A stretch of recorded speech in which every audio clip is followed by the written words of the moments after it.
Amish False Witness, written by Samantha Price, narrated by Sarah Morsi. Chapter 1. I have a secret I should have shared with someone long ago, but didn't. Ettie stared at Florence, an older sister she hadn't seen for a long time, as Florence stood on the doorstep of the house Ettie shared with their eldest sister, Elsa May. The years had whitened Florence's hair, or at least the part of her hair that was seen in front of her prayer cup. She'd always parted her hair in the middle and pulled it back tightly, wearing her cup very much to the front of her head. "Come in." As Florence stepped into the house, Ettie yelled out for Elsa May, who came out of the kitchen wiping her hands on a hand towel. "Florence!" Elsa May embraced her younger sister. "It's nice to see you both after so long. When was the last time?" "You were here for Jeremiah's wedding." "That's right, I was." Elsa May glanced down at the bag in her sister's hand and asked the question Ettie had been too afraid to ask. "Have you come to stay?" "I've come to tell you something." "Let's sit down in the living room," Ettie said with a little touch on Florence's elbow. Elsa May's small, fluffy white dog bounded toward Florence. "You have a dog?" "Yeah, this is Snowy. I'm certain I mentioned him in my letters." "You might have." Florence looked at Ettie. "What happened to Ginger?" "He died years ago, Florence." Her comments proved to Ettie that she never bothered reading any of their letters. "I can't remember everything. I'm sorry to hear about that. I know you had him for a very long time." "I did, indeed. Ettie got me Snowy." "It wasn't me, Elsa May." She turned to Florence. "It was our neighbor who brought him over, and then Elsa May fell in love with him. The dog, not our neighbor." Florence giggled. Elsa May explained. "Our neighbor knew someone who worked at the dog shelter, and that's how we ended up with Snowy." "I'm sure that's all very interesting. But right now, would someone make me a cup of coffee?" "Who did you stay with when you came to Jeremiah's wedding?" Elsa May asked. "I stayed with a lovely lady called Rebecca. She owns a bakery in town and lives not far from it." "That's Ruth," Ettie said. "Yeah, that's right. She's a lovely woman, and she had a bed for me." Ettie didn't say anything else. There was no point. She was always on the losing end with all of her sisters. It wasn't easy being the youngest. "I would like to stay with the two of you. Is there anything wrong with that?" "Not at all. It's lovely to have you stay with us. It's just that our house is so small and we don't want to make you uncomfortable," Elsa May explained. "Well, I'm fine with it, so let's not have any more talk about it." "I'll get you that tea, Florence," Ettie said. Nay, it was coffee. Minutes later, they were gathered around the kitchen table. "Do you remember when I left the community for a time before I was married?" Florence asked them. "When you were off gallivanting with that country singer?" Elsa May asked. "Country and Western," Florence corrected her. "I think they call it that now. I can't remember what they called it back in the 50s. "Then you left him and came back to us," Ettie added. She shook her head. "I didn't leave him. He was arrested for murder, and I came back to the community." "You were forced to leave him?" Ettie asked, trying to recall the blurry details from years ago. "Yeah, now his grandson has been arrested for a murder he didn't commit." "His grandson? Is there something you're not telling us? Where would he have had time to have a child if he was in prison? Unless, did you have a child with him?" "Of course not. Always the oldest, aren't you, Elsa May? Thinking you have to watch over everyone? Thinking the worst?" Florence shook her head. "Nay," Elsa May said as she leaned back in her chair. "Tell us about the grandson. What's his name?" "His name's Dustin Gandara. I read in the newspaper that he was arrested, and I knew he was Maury's grandson. He's only 20.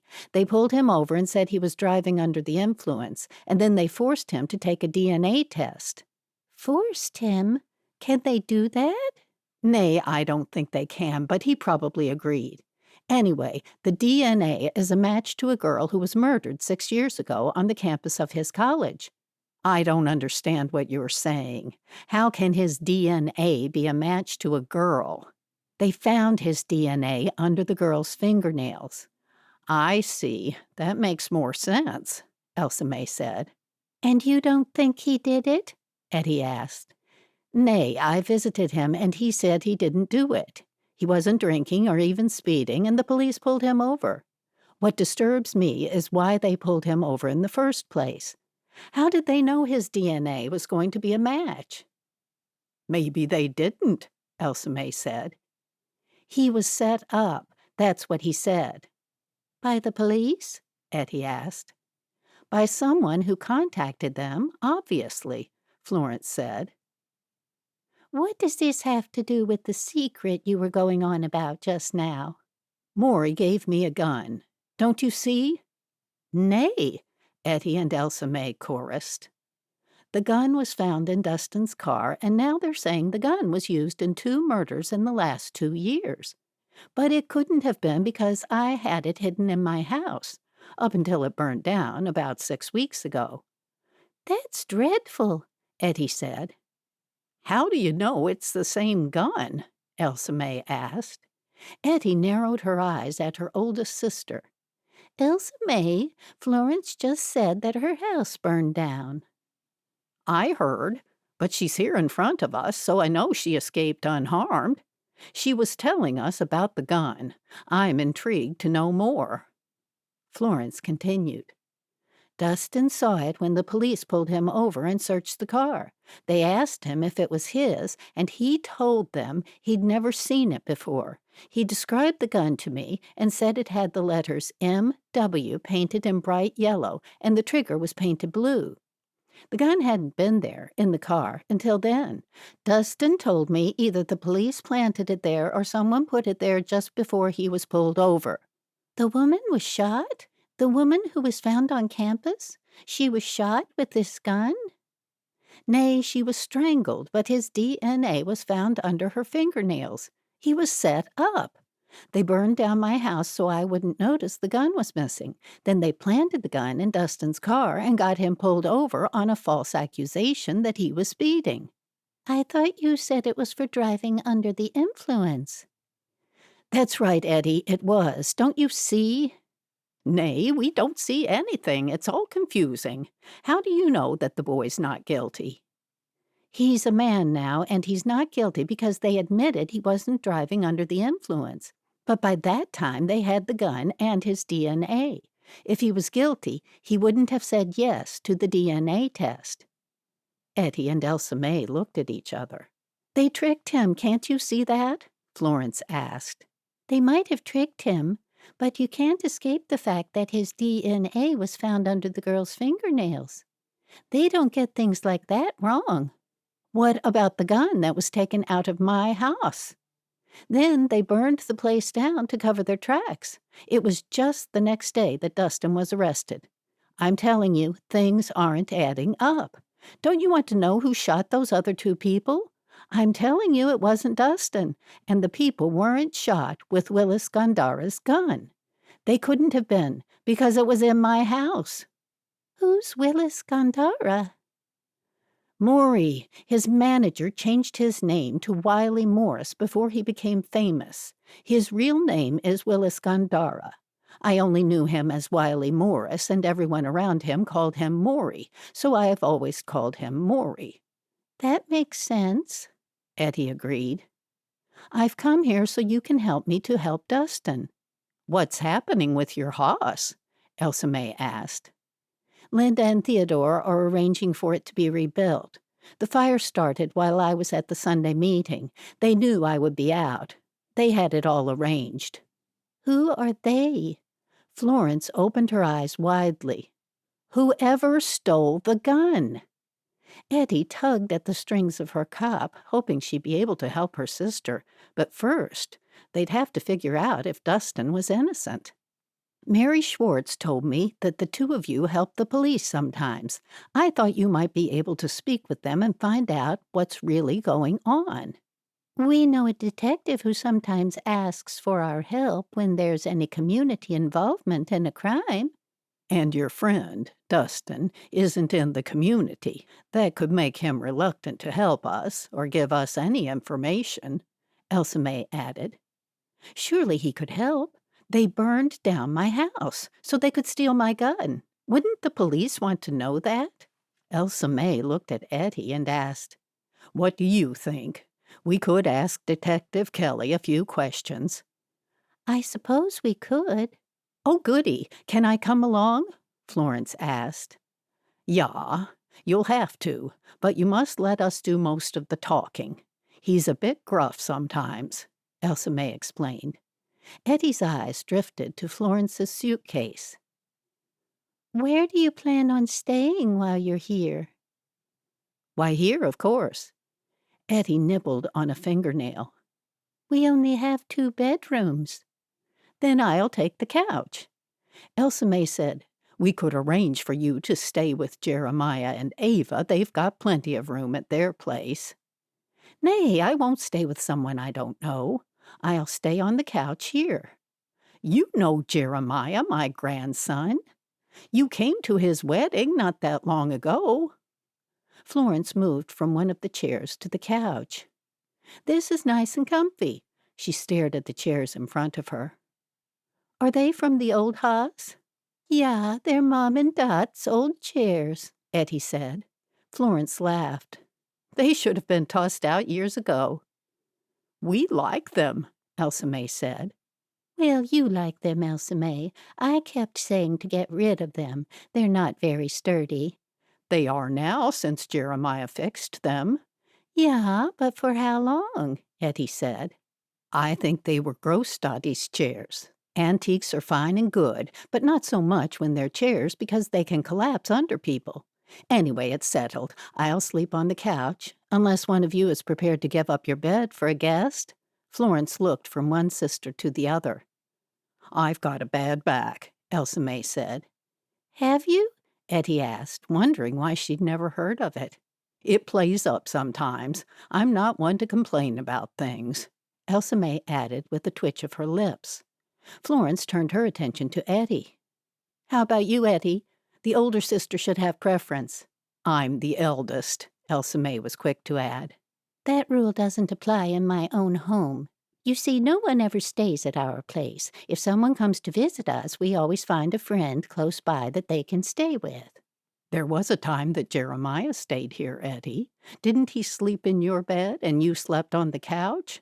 Elsa May said. Ettie's jaw dropped open. That was an extreme situation. That was when we had that kidnapper prowling around trying to take the Bopley. Florence frowned. What Bopley? Someone left him here at our door.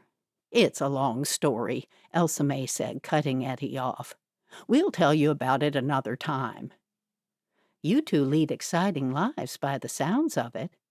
So, Ettie, you gave up your bed for Elsa May's grandson? Yeah, but it was only one time, and Then it's settled. You can sleep on the couch, and since I'm a guest, I'll sleep in your bed. Ettie's mouth turned down at the corners. If she insisted on sleeping in her own bed, she'd feel mean, and she wasn't a mean person. I think you'd be more comfortable staying at Jeremiah's house. He and his wife are newlyweds. Florence shook her head. I wouldn't feel comfortable. I'd be under their feet. And I wouldn't feel comfortable sleeping on the couch, Ettie blurted out. Florence stared at Ettie. If I'm not wanted here, I'll have to go back home. That's right. I forgot. I don't have a home. Elsa May chuckled. Florence didn't stop there. I thought you'd want to help an innocent person sitting in a jail cell for something he didn't do. We are helping you, Ettie sighed. Okay, I'll sleep on the couch. Why don't you both take it in turns? One night Ettie sleeps on the couch, and one night you sleep on the couch, Florence. I'd take a turn too, but then there's my back. Elsa May leaned forward slightly to put her hand on her back. Florence sighed. "Okay, we'll take turns. Agreed, Ettie? Will that stop your bratish whining?" Ettie nodded, not reacting to Florence's sniping and not happy about having another older sister in the house to boss her about. One was bad enough. Chapter 2. Ettie approached the officer behind the front desk at the police station. "We're here to see Detective Kelly. Is he here right now?" The officer took a moment to draw his eyes away from the computer in front of him. He looked at Ettie and then looked at each of her two sisters. "All three of you?" "Yes, that's right. All of us to see Detective Kelly." Isn't there usually only two of you? "Yes, that's right." Ettie smiled, taking a small amount of delight in the officer's confusion. I'll see if he's free. "So he's here?" Elsa May asked. I believe he is. He said as he picked up the phone's receiver. When he spoke to Detective Kelly, Ettie turned around and smiled at her sister Florence. Florence leaned in to Ettie. "What do we do now?" "He'll see if Detective Kelly is in, and then we'll have to wait for him to come out." Florence scowled. "How long will we have to wait?" "Not long. Sometimes we've had to wait more than an hour when he's been busy." Florence shook her head. "I don't like waiting." "Sometimes we just have to," Elsa May whispered. Florence pouted. "Well, I think it's rude to keep us waiting."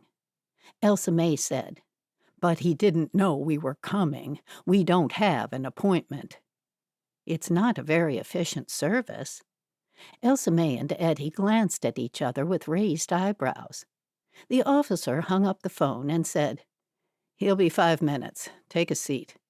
He kept staring at them until Ettie pulled Florence by her sleeve, showing her where to sit. The three elderly Amish ladies sat in a row in the waiting area. 5 minutes later, Detective Kelly appeared at the end of the hallway, where he had a clear view of them. He stopped in his tracks as though stunned, and then proceeded towards them, stopping in front of them. Ettie pushed herself carefully to her feet. "Detective Kelly, we'd like you to meet our sister, Florence Lapp." His eyes widened as he stared at Florence. There are 3 of you? "Oh, no, we have many more sisters." And some brothers, Elsa May added. "Can we take a moment of your time?" Ettie asked. He reached out his hand. Nice to meet you, Mrs. Lapp. I'm Detective Kelly. "Nice to make your acquaintance," Florence said, shaking his hand firmly. Do you have a moment? Elsa May asked, repeating Ettie's query as she stood up. Of course, this way, please. Kelly led the way back to his office. He pulled out an extra chair for Florence to sit on. Normally there were only 2 chairs in front of his desk. He took up a pen and notepad. How can I help you, ladies? Florence spoke first. "We're here to help you." With what?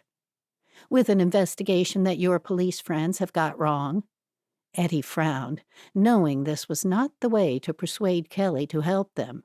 Tact had never been a strong trait in her family.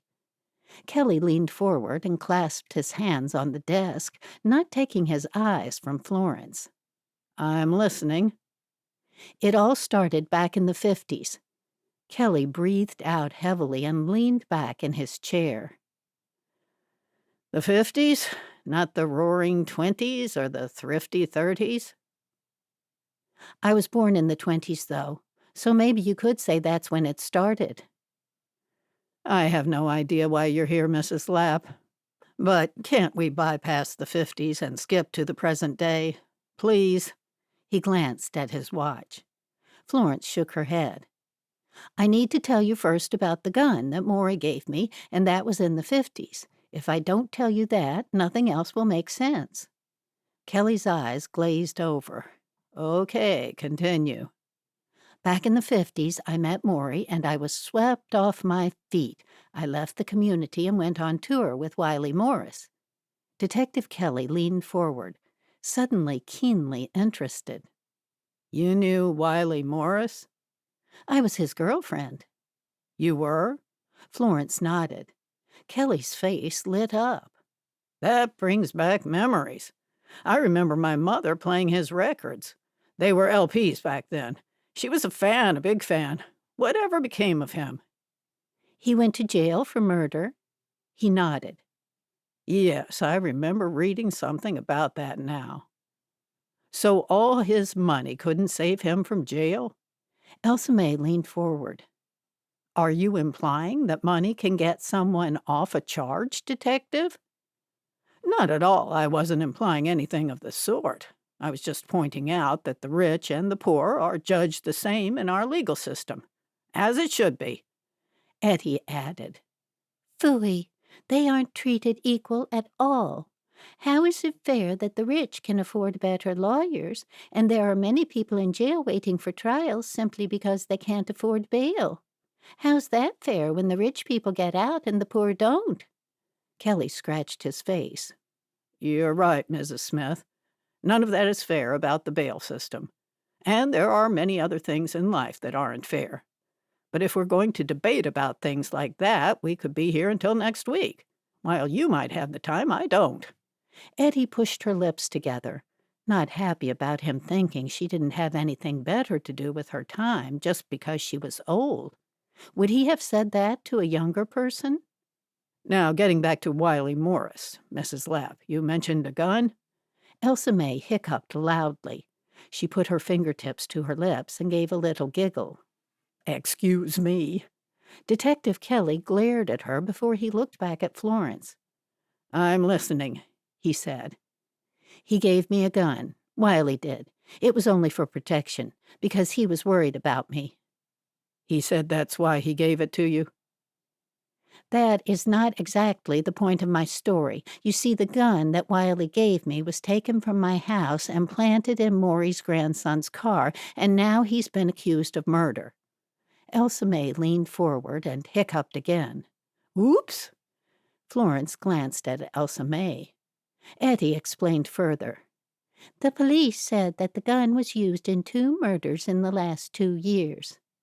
And it couldn't have been because it had been in my house and never left, Florence added.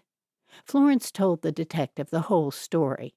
The detective asked more questions surrounding Dustin's arrest, the drunken driving charge, the murder charge, and finding the gun in his car. It's all very intriguing, I must say. So you'll help us? Ettie asked. The detective frowned. Help you do what? Justin's innocent. We need you to prove it, Ettie said. Florence put her hand on Ettie's. His name is Dustin, not Justin. Elsa May hiccuped again. Ettie continued. Oh, sorry. As I was saying, Dustin's innocent. Why would you think he's innocent? Didn't you say they found his DNA under a dead girl's fingernails? He looked at each of the 3 women in turn. It sounds like he's guilty to me, straight up. But I suppose there's always the chance that the DNA might have been under her fingernails for some other reason. It doesn't mean that he killed her, necessarily. That's what his lawyer would argue at any rate. Elsa May hiccuped again. Mrs. Lutz, would you like some water? Yes, please. I don't know what brought this on. Kelly pressed his intercom button and asked for a bottle of water. Florence opened her mouth to speak, and Kelly lifted up his hand. Let's just get your sister settled first. A young officer brought a bottle of water in and handed it to Kelly. I hope you don't think I can drink out of a bottle. Can I have a glass? Elsa May asked. Get a glass, will you? Kelly asked the officer. The young officer returned with a glass. Kelly opened the bottle, poured some water into the glass, and pushed it across the desk to Elsa May. Thank you. Elsa May took a couple of mouthfuls. Florence said, Are you all good now, Elsa May?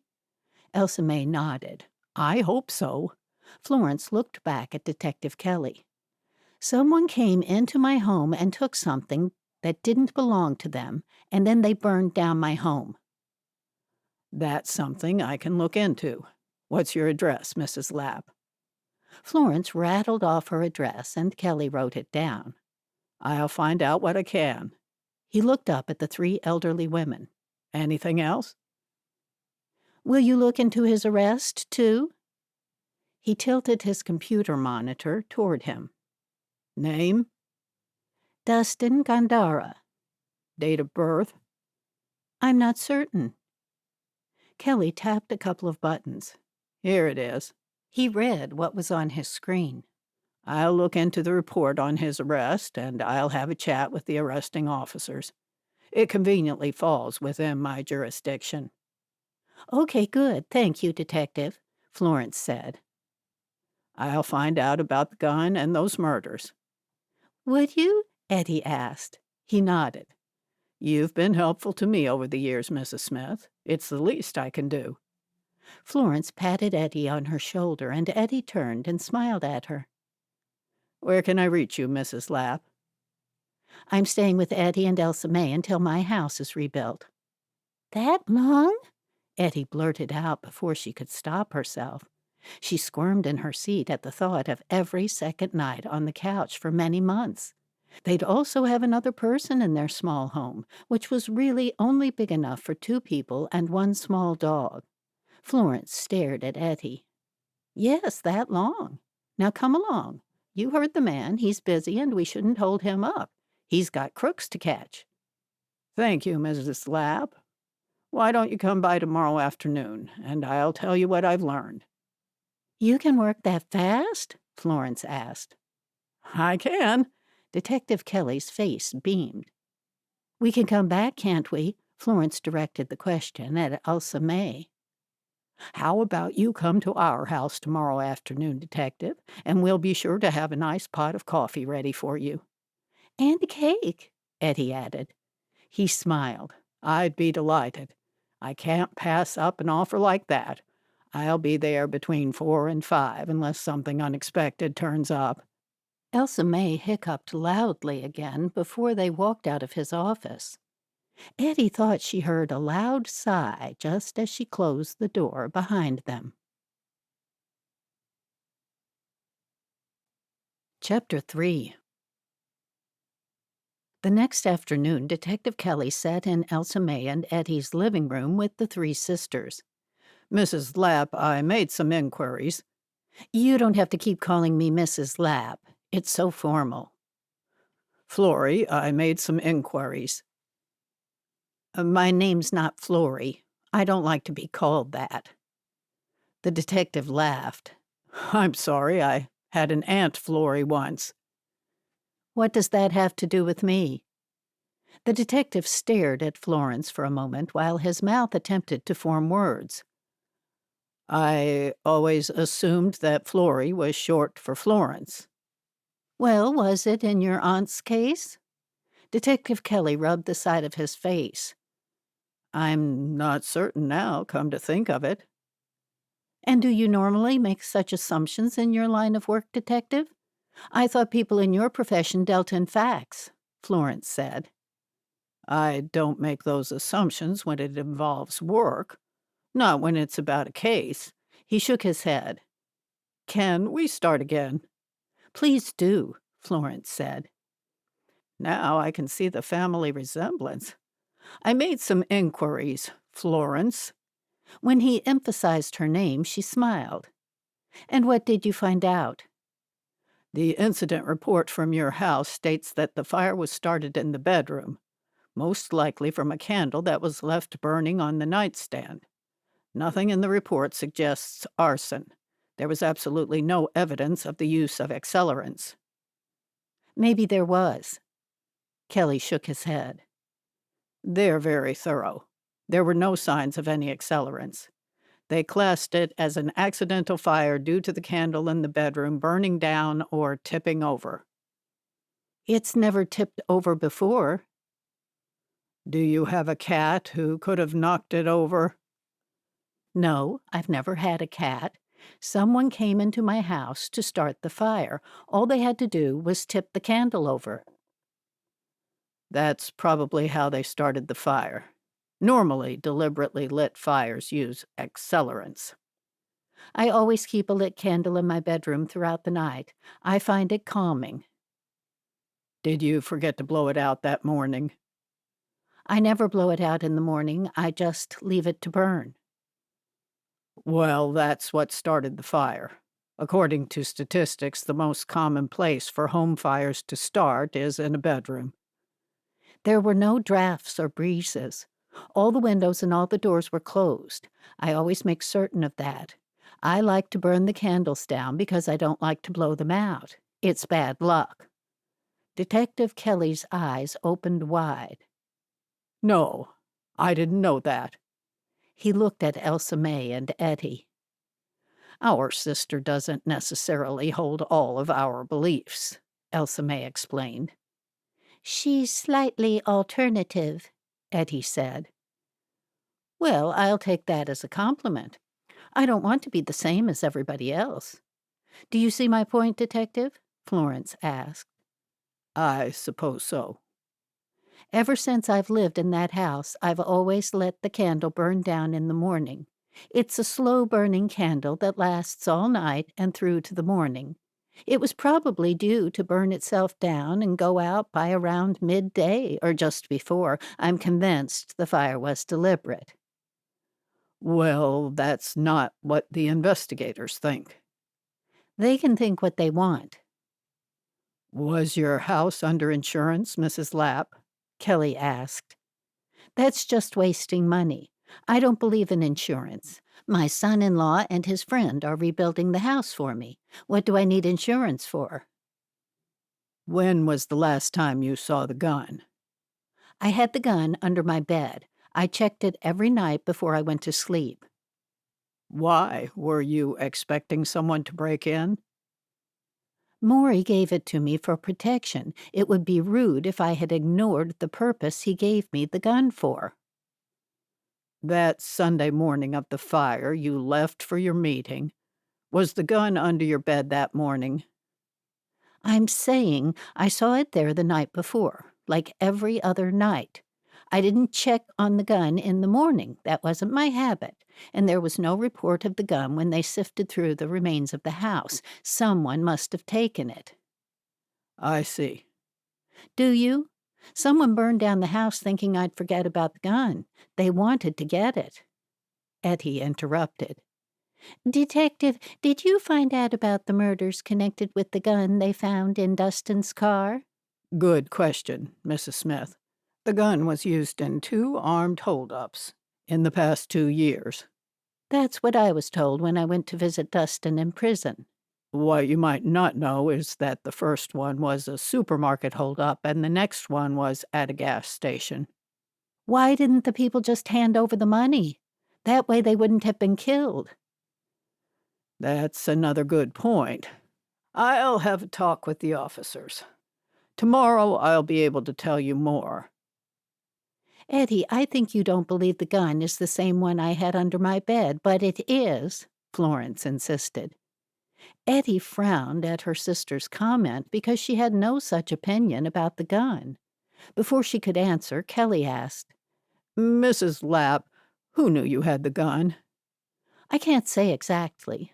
I don't know who knew about it. Have a good think about it because it's vital that you remember. He opened the file he brought with him and pulled out a photo of a gun. Is this the gun you say is yours? That's it. That's my gun. I looked at it every night over the past few years, ever since my children moved out of the house, leaving me all alone. My husband died 15 years ago. She took her eyes off the photo of the gun to stare at the detective. This is the gun Maury gave me. Detective, was there any connection between the 2 people killed by the gun? The 2 people in the holdups? Elsa May asked. I'll look into it. It seems unlikely. They were just in the wrong place at the wrong time. But as I said, I'll know more when I get those reports tomorrow. Thank you, Detective, Ettie said. I'll let you know the dates that those people were killed, and then I want you to think back and try to remember who visited your house. If that is indeed the gun, Then someone must have used it at least twice and put it back. Florence nodded. Yes, I have a good memory. Once I have the dates, I'll work out who was in my house, and then we'll have the killer. Well, I hope so, but if not, at least it might give us a bit more information, Kelly said. So you agree that it's the same gun? Elsa May inquired of the detective. I can't say for certain. Kelly rubbed his nose. We'll see if we can get some information on any guns that Wiley Morris might have purchased. Anything else? Ettie asked. A smile tugged at the corners of Kelly's mouth. I was promised cake. The ladies laughed. Elsa May stood. I'll get the cake and the coffee. Do you want help? Florence asked. No, you keep talking with Detective Kelly. What did you learn about Dustin's arrest? Ettie asked the detective while Elsa May disappeared into the kitchen. Nothing out of the ordinary. He was swerving across the road, and that's why he was pulled over. Because they didn't have a mobile breath tester, they invited him to come down to the station, and he agreed. While he was waiting at the station, they asked if he'd volunteer a DNA sample, and he agreed to that as well.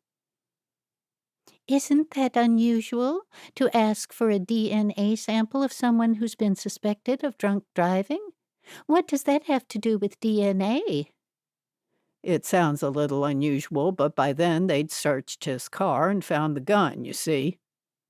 They searched his car for a drunk driving charge? Ettie asked. It seems a little odd that they searched his car. Isn't that illegal to do that without permission? Florence asked. Not if they're suspicious that there might have been drugs or something illegal in the car. Suspicion of illegal activity or of something connected with a crime makes the search legal. Is that what they're saying? Detective Kelly nodded. Another thing that I think you don't know, Florence, is that Dustin had graze marks on his face when he was pulled over. They looked to be scratches. I saw the photos. He claims he didn't know how they got there. They were faint, but they were there. Florence's jaw dropped. That's not good, Elsa May said. Does Dustin have a lawyer, Florence? Ettie asked. I believe one has been appointed to defend him. A good one? Detective Kelly said.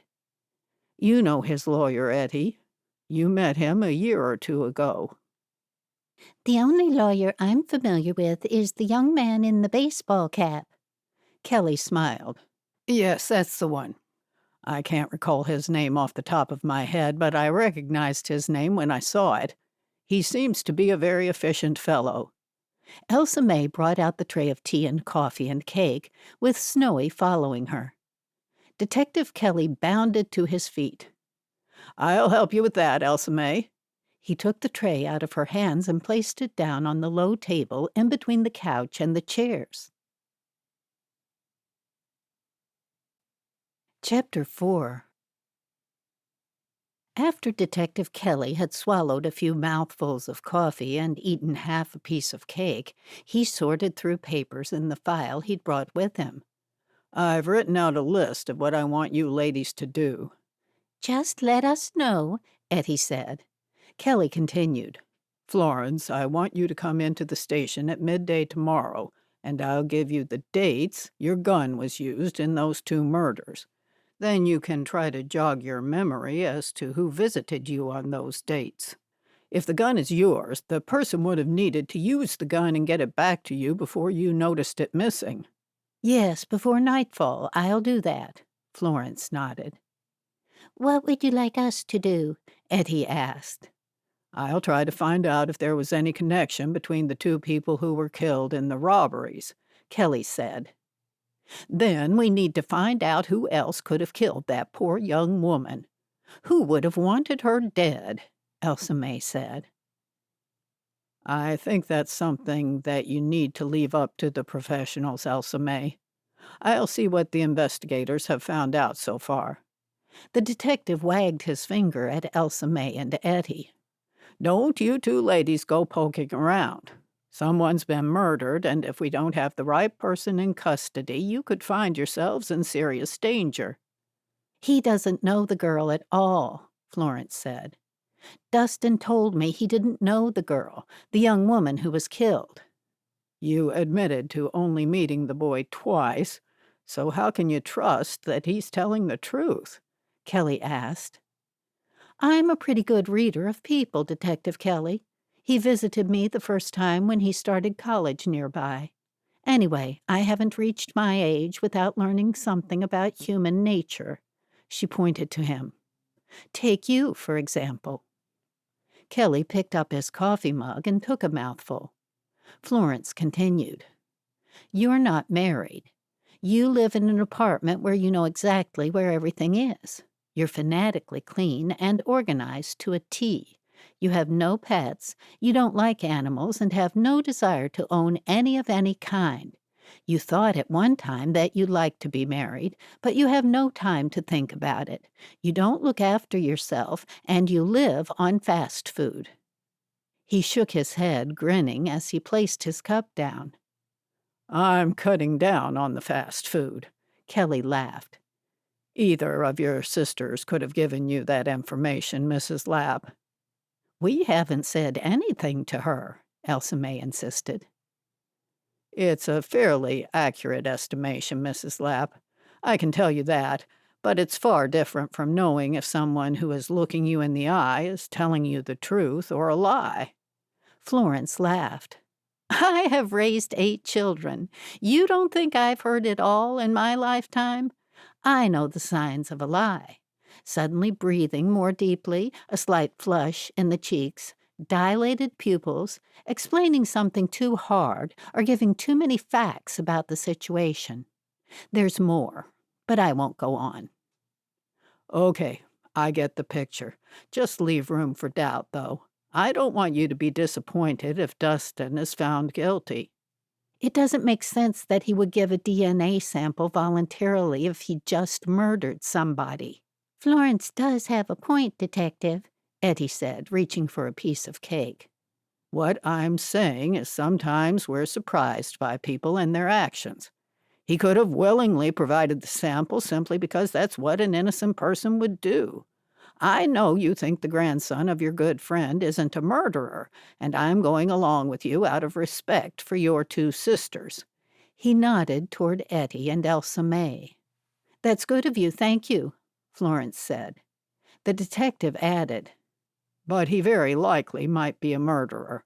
I'm going to look into things because I admit I have been wrong in the past myself. Elsa May asked, Do you know anything about the young woman who was murdered? Her question was directed to the detective, but Florence answered. All I know is that she went to the same college as Dustin, but he never met her. Now they're saying he did it. Are you sure he's telling the truth? Yeah, I am. You do realize that Detective Kelly gave us things to do simply to stop us from investigating, don't you? Elsa May said to Ettie. Yeah, I was thinking of that myself. He's trying to keep us out of trouble. He didn't want us finding anything out about the 2 men who were killed, or the young woman who was killed on campus. What shall we do? Florence asked. What about that young lawyer, Ettie? Surely he can give us some information? Excellent idea, Elsa May. And we're going to have to find out more about the unfortunate young woman. How do we do that? Florence asked. We'll have our friend Ava search things on the computer for us at the library. Jeremiah's Frau? That's the one. She's found out all sorts of things for us in the past by searching things on the internet, Elsa May added. And it's useful that she's got a friend who works at the DMV. Ettie said, I'll call her tomorrow. Tomorrow? Why not right now? Elsa May urged. Okay, I'll call her now. Florence shook her head. That poor boy is sitting in the jail cell for a crime he didn't do. He does have a very good solicitor. Elsa May and I met him once. He was very helpful. Danka to you both for helping me to help Dustin." A few minutes later, Ettie hurried to the shanty that housed the telephone that the Amish on their street used. "Ava, is that you? Ettie?" "Yeah, it's me. I didn't expect you to get to the phone so soon. I just got home and I'm in the barn right by it." "Good. What is it?" "Do you remember my Schwester and Jeremiah's aunt, Florence?" "Yeah, she came to our wedding." "Well, she's here staying with us because her house burned down." "That's terrible. When did that happen?" "About a week or so ago, I think. She didn't exactly say when." "Would you like her to stay here? I know your house is quite small." "That's very kind of you, but that's not the reason I'm calling." "What is it?" "We need your help with something on the computer." "You want me to look up something for you?" "Yeah, and time is of the essence." Ettie proceeded to give her all the information she had on Dustin and the murder he'd been accused of. "Okay, I've got that written down. I'll get on to it tomorrow morning at the library." "Can you stop by at our home afterward?" "Of course." "We also need all the names that are connected to Alyssa Thomas, including friends, family, and if you can, the attending officers at the crime scene. And it would be helpful if you could find out what friends she had in common with Dustin Gandara. Dustin claims he didn't know her at all." "I'll do my best." "Danke, Ava. Why don't you come to the library with me?" "I could. What time will you be there?" "I've got a few things first thing in the morning, but I'll be there by 10. "That might work for us. I'll have to check with the others, though, so don't count on us being there." Okay. Chapter 5. Ettie headed home, and as she walked in the door, her two sisters faced her. "First thing tomorrow, we'll pay a visit to the lawyer." I want you both to come to my appointment with the detective. He's going to give me the dates that my gun was used to shoot those two people in the holdups. "Elsa May and I will go with you, and then we'll go from there to see the lawyer. I know where his office is, but I don't know if he'll be there. If only I remembered his name, I could phone him and make an appointment. We'll have to hope he's there. Anyway, by that time we might have some information from Ava. Ava said she'd be at the library at about 10. Why don't we meet her there first, and then we'll know right away if she finds anything." We might as well, Elsa May said. So it's the library, then the police station, and then the lawyer. It'll be a busy day. "Danka, both of you, for doing this. I'm glad you believe me. I want to do everything I can for Maury's sake." You do the same for us. Now let's get the dinner on. And you don't have to keep thanking us. "You can thank me by giving me my bed back," Ettie said. Florence laughed as though Ettie were joking. When Florence made no further comment, Ettie thought it best to drop the subject. The couch wasn't that bad, but it was annoying that Florence refused to stay with Ava and Jeremiah. Ava even offered that Florence could stay at her house. The three women walked into the kitchen, and then Ettie pulled out some vegetables. They all sat and peeled the vegetables for dinner. "Florence, what became of Maury? You said he went to jail on a murder charge. Did he ever get out?" Ettie asked. I've been wondering that myself. Who did he murder? Elsa May asked. "I said he didn't do it, and I don't want to talk about it." Florence pushed her lips together firmly. "You made it sound like you and he were still together when he went to jail." "So when did he have a child? Was it before you and he were together? He couldn't have fathered one in jail." He had one boy. He was only a few years old when I took up with Maury. Maury was never married to the mother. She had her hand out for money all the time. "Maury wouldn't have been short of $1, would he? Detective Kelly recognized his name, so it seems he would have been well known back then. He spent money as fast as he made it, probably faster. He had a good lifestyle. To answer your question, Ettie, he's probably still in jail. I don't know for certain.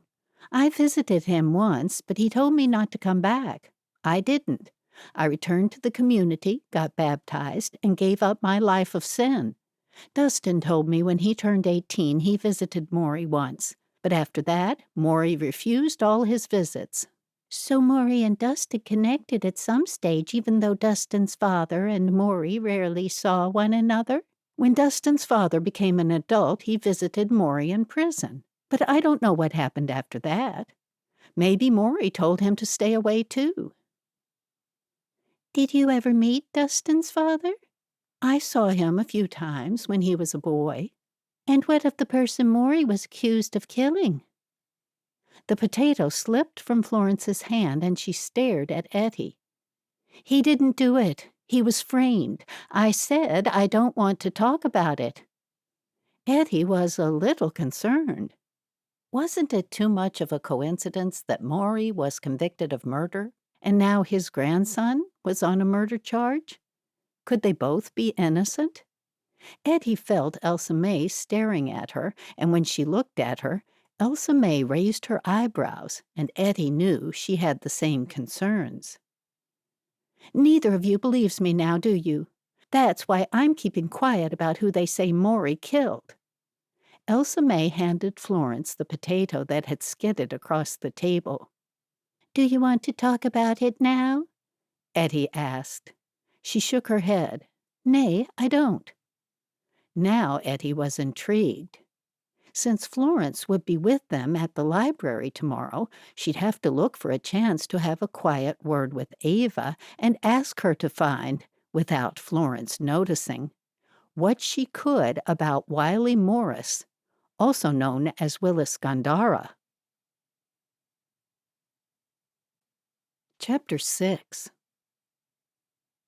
The next morning, Ettie left Elsa May and Florence outside the library while she hurried in front of them to talk with Ava alone. Ava was sitting at a computer and looked up when she saw Ettie heading towards her. "There you are. I thought you weren't coming." We had to reshuffle a few things to make time. Florence and Elsa May are just outside. Before Florence gets here, I need to tell you something that I don't want you to let on to her. Okay, what is it? I need you to find out about a singer called Wiley Morris. He was a popular singer back in the 50s. His real name is Willis Gandara. I don't know if his name had been changed legally or what. He was in jail for murder, and he still could be doing time. I want you to find out where he is. And this has something to do with Florence? Florence and he had a relationship many years ago, but then he was accused of murder and went to prison. She then returned to the community, was baptized, and married an Amish man. And I'm guessing she won't be too happy if she knows we're finding out about a past lover. Ava's eyes sparkled, obviously enjoying the intrigue. Exactly. She won't tell us anything about the murder he was accused of. Leave it to me. I'll let you know what I find out. Thank you. Ettie looked over her shoulder. Here they come now.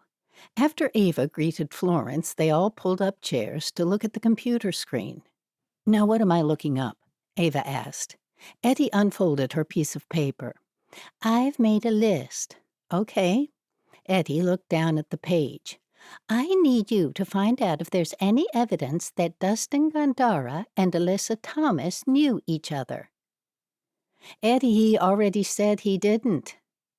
We have to be certain, though, Florence. Okay, do what you have to do. They both went to the same college? Yeah, that's right. She attended college, that's what it says here. Ava clicked through the images on Alyssa's Facebook page. That's her? Florence asked. Yeah, all these photos are of Alyssa Thomas, Ava said, flicking through several images. That's him, Florence pointed to a group of people. That's Dustin standing right next to her. Are you certain? Ava asked. Of course I'm certain. Why would I say it if I wasn't? Florence, that means he was lying to you. He did know her, it seems, Ettie said. That doesn't mean he knew her, Florence said. Keep going, Ava, Ettie urged. Ava flicked through more photos and found 2 more photos of Dustin and Alyssa together. Ettie shook her head. It's not looking good. Are you able to print out those pictures for us, Ava? Elsa May asked. I can. Can you search to see if Dustin has a Facebook account? Ettie asked. It's not likely. His name didn't come up when I hovered the mouse over his image, and he wasn't tagged in any photos. We've got no idea what you're talking about. Elsa May squinted at the screen. I'll search and see if he's on Facebook. Ava put Dustin Gondara's name into the search box. Many people had that same name, but none were the man they were after. He doesn't have an account, Ava announced. Are we going to mention this to the police, Ettie? Florence asked. They do their own investigations. They can just as well as us look this up. They've most likely seen this, and it's harming him if he keeps saying he doesn't know her. I think we should tell his lawyer before the police come across this information, Elsa May said. That is, if they haven't seen it already. I'm sure they would have. This would be the first place they'd look these days, Ava said. Someone should tell Dustin. We'll have to tell his lawyer, Ettie said. Ava stood up. I'll just get those photos off the printer. She came back and handed the photos to Ettie. Dinka, Ava, we appreciate this. Let's see what the detective has to say. And make sure you hide those, Ettie, Elsa May instructed. Okay, Ettie agreed. She tucked the photos down the front of her apron. I'll stay here and keep looking to see if I can find out anything else, Ava said. Good. Elsa May gave a sharp nod. As Elsa May and Florence headed off to call a taxi, Ettie patted Ava on her shoulder. Don't forget, Florence is staying with us. I'll call you tonight to see if you found out anything else. Okay, I'll listen out for the phone. I think this young man is deceiving Florence. He says he has no knowledge of Alyssa, but we can see from these photos that they knew each other. If there was just one photo, it might have been believable that he didn't know her. But going by all these photos, they must have known each other. It certainly looks like it, Ava agreed. And not only that, the forensic people found his DNA under her fingernails. It's not looking good, but it sounds as though your sister is very attached to this young man. Yeah, she seems to be. Anyway, see what you can find out for me, Ava. Will do, Ettie. Ettie hurried to catch up with her older sisters. Chapter 7. Ettie and Elsa May and Florence walked up the stairs of the police station. They came face to face with Detective Kelly as they walked through the door. Kelly had been talking to the officer at the front desk. There you are. Good timing. Come this way. The 3 of them followed Detective Kelly through to his office. Did you find out anything, Detective?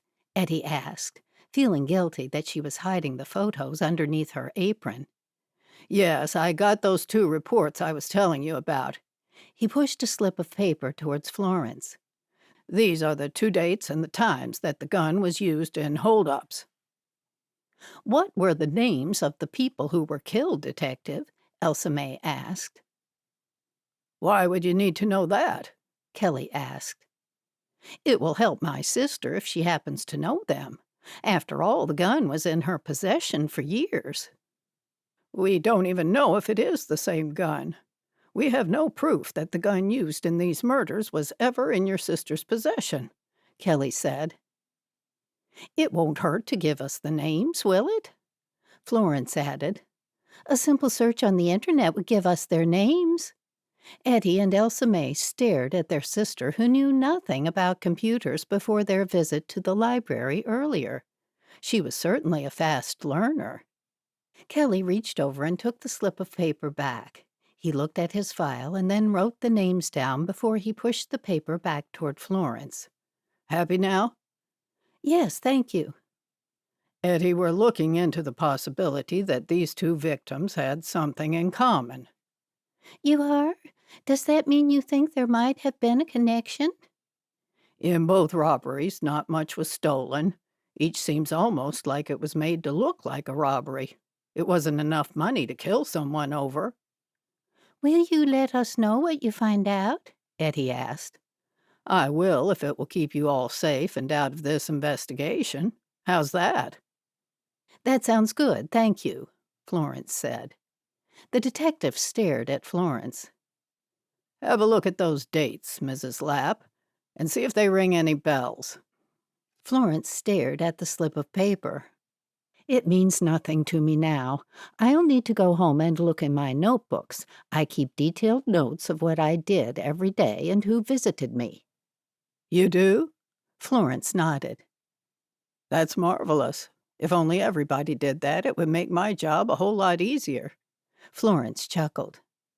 But didn't your notebooks burn in the fire? Ettie asked. Florence's face fell. That's right. Everything was destroyed. She put a hand to her forehead. Oh, what a bother. Yes, that does throw a wrench in the works. I was just about to suggest I could drive you all over there now and retrieve your notebooks. The detective shook his head. I must be losing it. I knew you were staying at your sister's place because your house burned down. We'll take Florence home and sit down with her while we go through her letters. She wrote to us about once a week. Maybe we can work out who visited her around those times. She often told us about who'd come to see her. Very good, Mrs. Smith. And contact me the moment you know anything, He said when he looked back at Florence. I certainly will. We've got a few errands to run now, but we'll be home after that.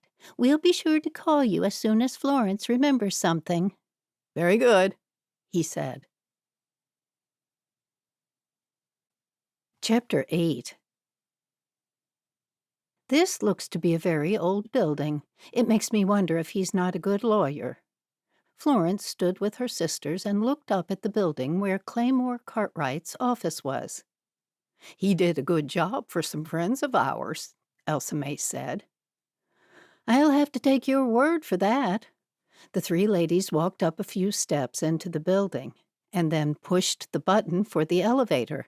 They piled into the elevator and pushed the button for the fourth floor. When the doors opened, they stepped out. Ettie looked around. The place looked the same as last time. All the other offices on that floor were still unoccupied. Florence looked around, bewildered. Has he moved? Nay, he's up this way, at the end. Ettie led the way to the end of the corridor.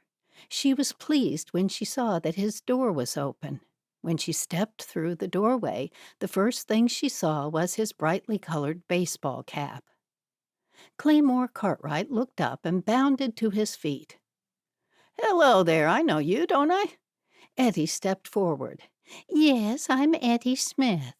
We met before when you represented a friend, Jacob Ashe. That's right, and this is your sister, he said, smiling at Elsa May. Yes, you've met Elsa May, and this is another sister, Florence Lapp.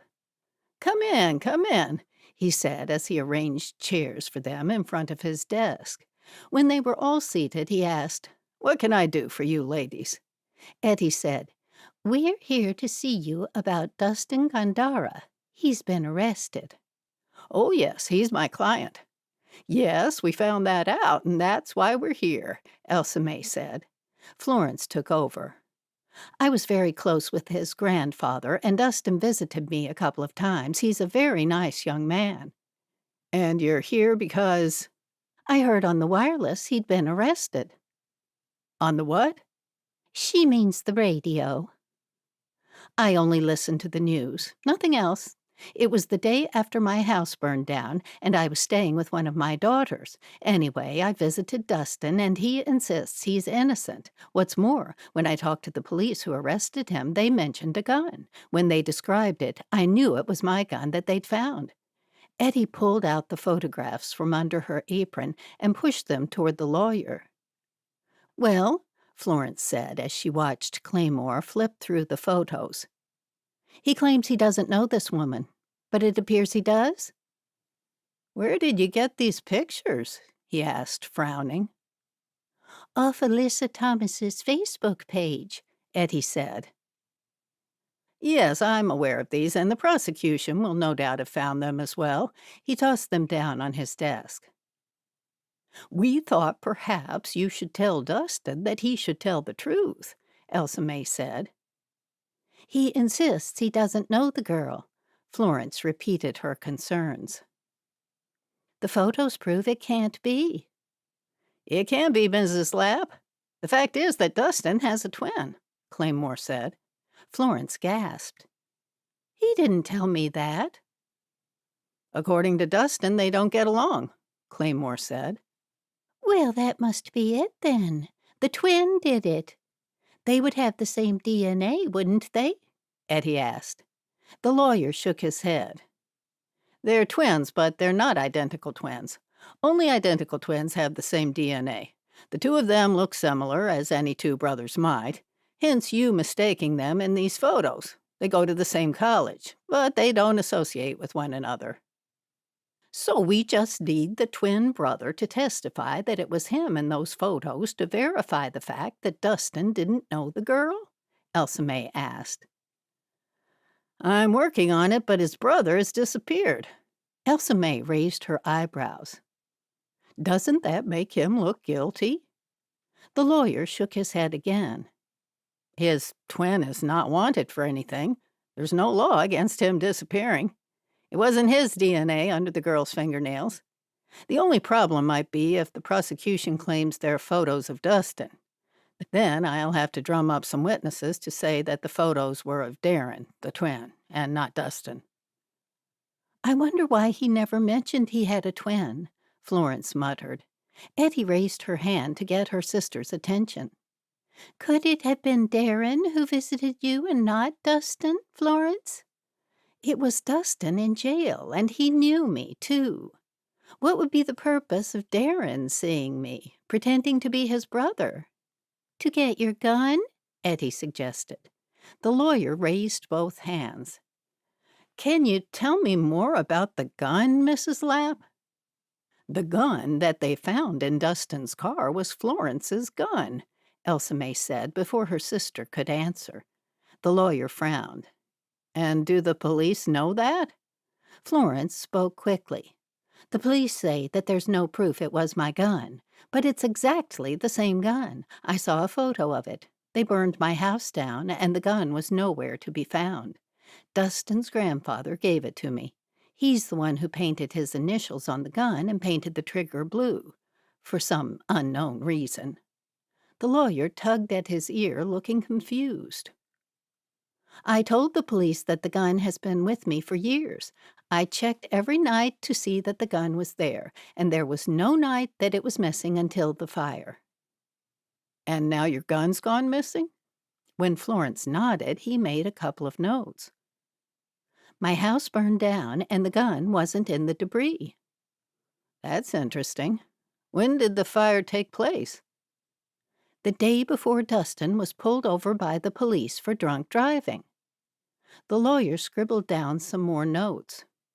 Did you know that they've identified that this gun killed 2 people? Elsa May nodded. Detective Kelly said that. They're trying to find enough evidence to pin those murders on Dustin before we go to trial, the lawyer said. We were just at Detective Kelly's office, and he gave us the names of the people and the dates they were killed. We are just going to go home, and Florence is going to try to remember if she had any visitors on those particular dates, Ettie said. That's good, that's good. Can you give me your phone number, Florence? I don't have a phone. I'm staying with Ettie and Elsa May now, I stayed with one of my daughters, Pearl, for a few days. I was at Pearl's when I heard about Dustin. One of my other daughters and her husband are arranging for my house to be rebuilt. Then I remembered how Ettie had a policeman friend, and I thought he might be able to help. She lifted up her hands. And here I am. He's a detective, Ettie corrected her sister. Do you have a phone, Mrs. Smith? No, we don't, Elsa May answered for her sister. Can you give me your address? He asked.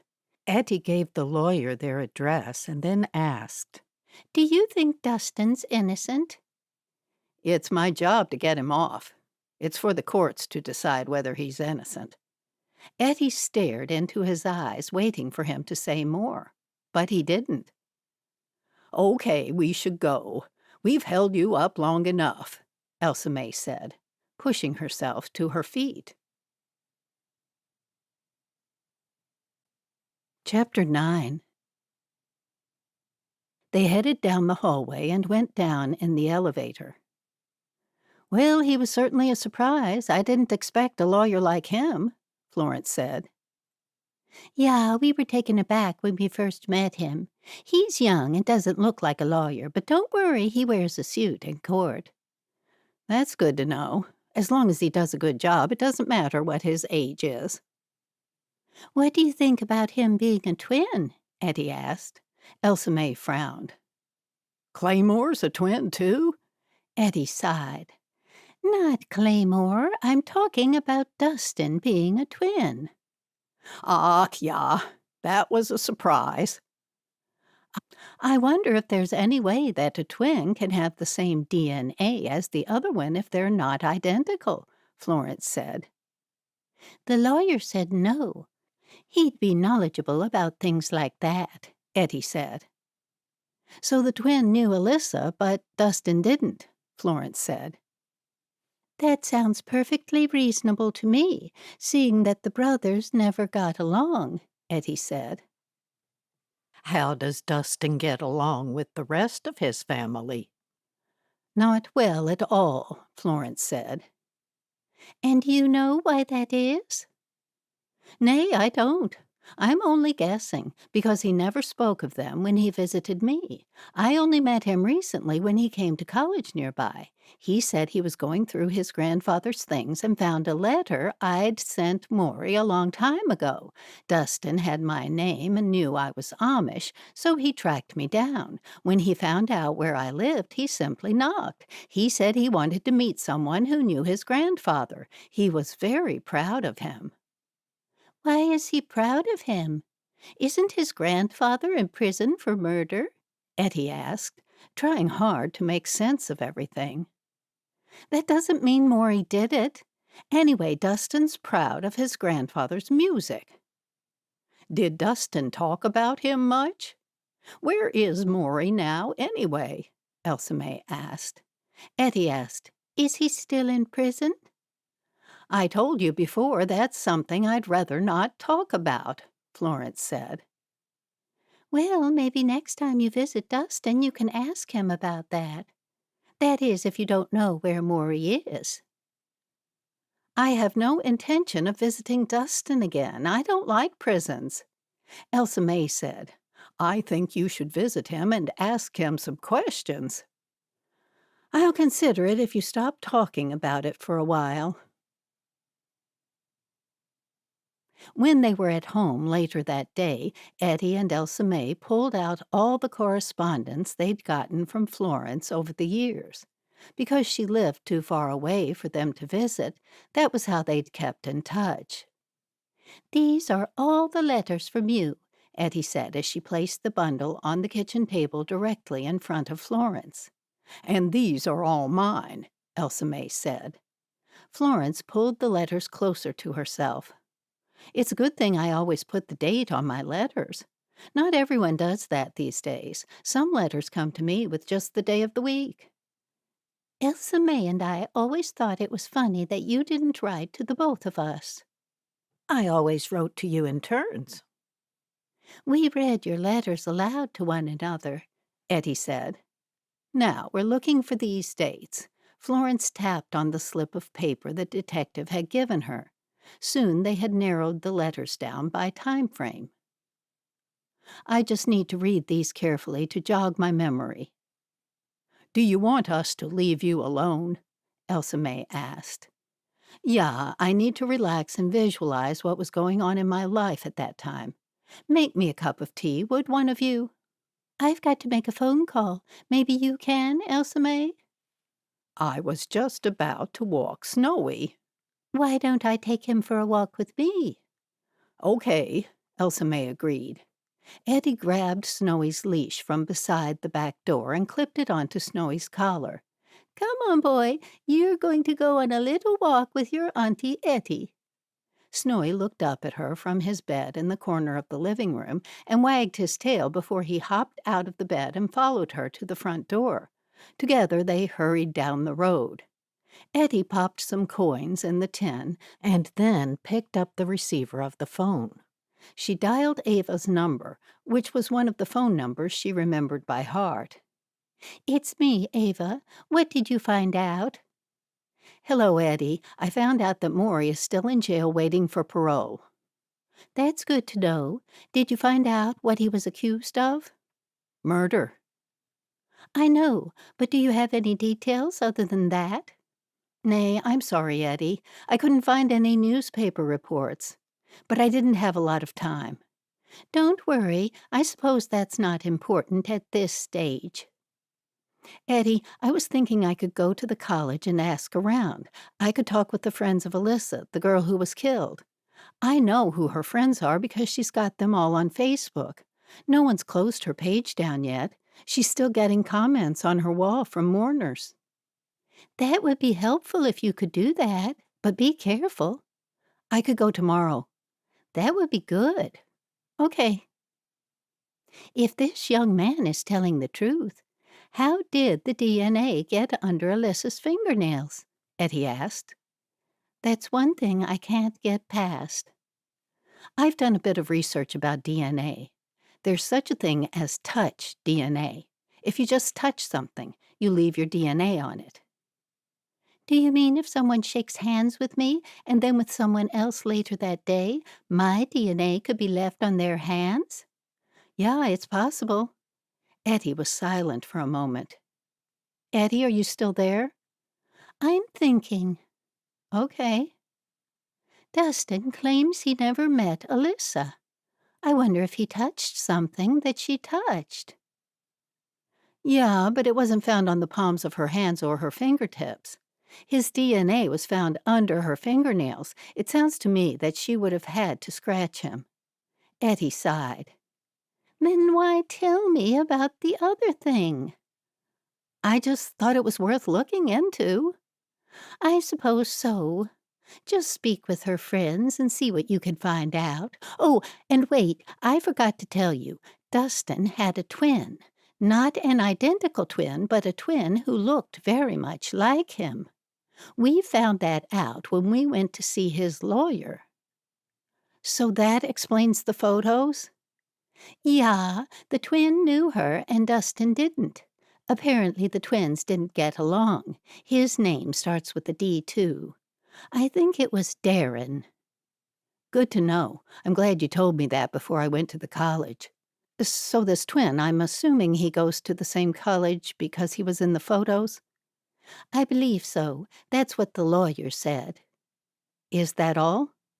At this stage. I'll see what I can do, Ettie, Ava said before she hung up the phone. Ettie replaced the receiver on the hook and then looked down at Snowy, who was staring up at her. Okay, let's you and I go for a little stroll. Don't you tell your mutter we were on the phone for so long. That way she'll think we had a nice long walk. Snowy was sitting at her feet, looking at her. Good boy, and when we get home, I'll find a special treat for you. At the word treat, Snowy stood on all fours and intently stared at her. I don't have one now. I said when we get home I'd give you one. Come on. Ettie walked down the road with Snowy beside her. Ettie walked back into her house, crouched down, and unclipped Snowy's leash. Snowy scampered to the kitchen and sat waiting for his treat. When it was slow in coming, he pawed at Elsa May's leg. "Get down, boy." "Dogs should be kept outside," Florence said. "That's exactly where he'll go in a minute if he doesn't stop bothering me." Ettie walked into the kitchen. "I promised him a treat. That's why he's doing that." Ettie found him a piece of beef jerky and put him outside with it. When she came back into the kitchen, she noticed that Florence and Elsa May were unusually quiet. "Did you find out anything from the letters?" "Yeah, we found out that on those 2 dates I got visits from Linda and Reginald." "Who are they?" "Maury and Reginald are brothers, and Linda is Reginald's wife. They visited me a handful of times, but the last 2 times the dates were the very same as the ones when those 2 people were killed." "The gas station holdup and the supermarket holdup," Elsa May murmured. "And are you sure they're the same dates?" Ettie asked. Florence picked up 2 letters. "According to these, they are." Ettie sat down. "So they're related to Maury as well?" "Yeah." It gets more interesting." Ettie had thought it was odd that Dustin had visited Florence, but to hear that other relations of Maury's had visited her made her more certain that Florence was right about someone burning down her house and taking her gun. Something wasn't right. "What's our next move?" Florence asked. "We'll need to tell Detective Kelly," Ettie said. "Why don't I walk down to the telephone now and give him that information? We don't need to go there," Elsa May said. "I haven't had my walk today." "That would be good, Digga," Ettie said. "I'll take Snowy with me." "He'll like that," Ettie said, as Elsa May walked out of the room. Chapter 10. They were in the same English literature class. Ava informed Ettie over the phone the next day. "So they did know each other. So Dustin must have known Alyssa." "Not necessarily. There were upwards of 150 people in the class. It was a compulsory subject. But the interesting thing is that there was a reading list. One of the library books on the list was found in her bag when she died." "The library book?" "Yeah." "Go on." "There was only one copy of this book in the library, and everybody had to read it, so everybody was told to be quick getting through it. I checked with the library, and the person who had the book before her was Dustin. It's got a cloth cover, which is likely to grab DNA more readily than a plastic-covered book." "I see. So that's how the DNA could have been transferred." "Exactly." "Interesting." "Also, I found out Alyssa Thomas had a very jealous boyfriend. He was possessive and violent. On one occasion, he hit her, and she had a huge bruise on her face. None of her friends liked him. She broke it off with him only 2 days before she was murdered." "I wonder what the detective will have to say about that. What was her boyfriend's name?" "Andy Watkins." "Andy Watkins. Okay, I'll try to remember that name." "Have you learned anything further, Ettie?" "The detective gave us the times that Florence's gun was used in 2 murders, and she had 2 visitors, the same 2 visitors on those 2 dates." "That might be a coincidence. Someone could have broken into her house while she was out and then put the gun back when they'd finished." "Do you know what intrigues me?" "What's that?" The people who visited her were Maury's brother and the brother's wife." "So it all comes back to Maury?" "It does. Maury knew Florence had the gun because he gave it to her." "Guns aren't that hard to come by." "But this one would have been hard to trace. Who would think of looking for a gun in an old Amish lady's house?"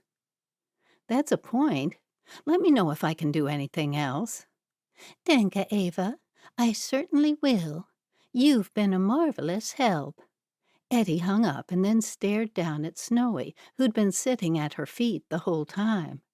She wondered whom she should give the information to first, the lawyer or the police.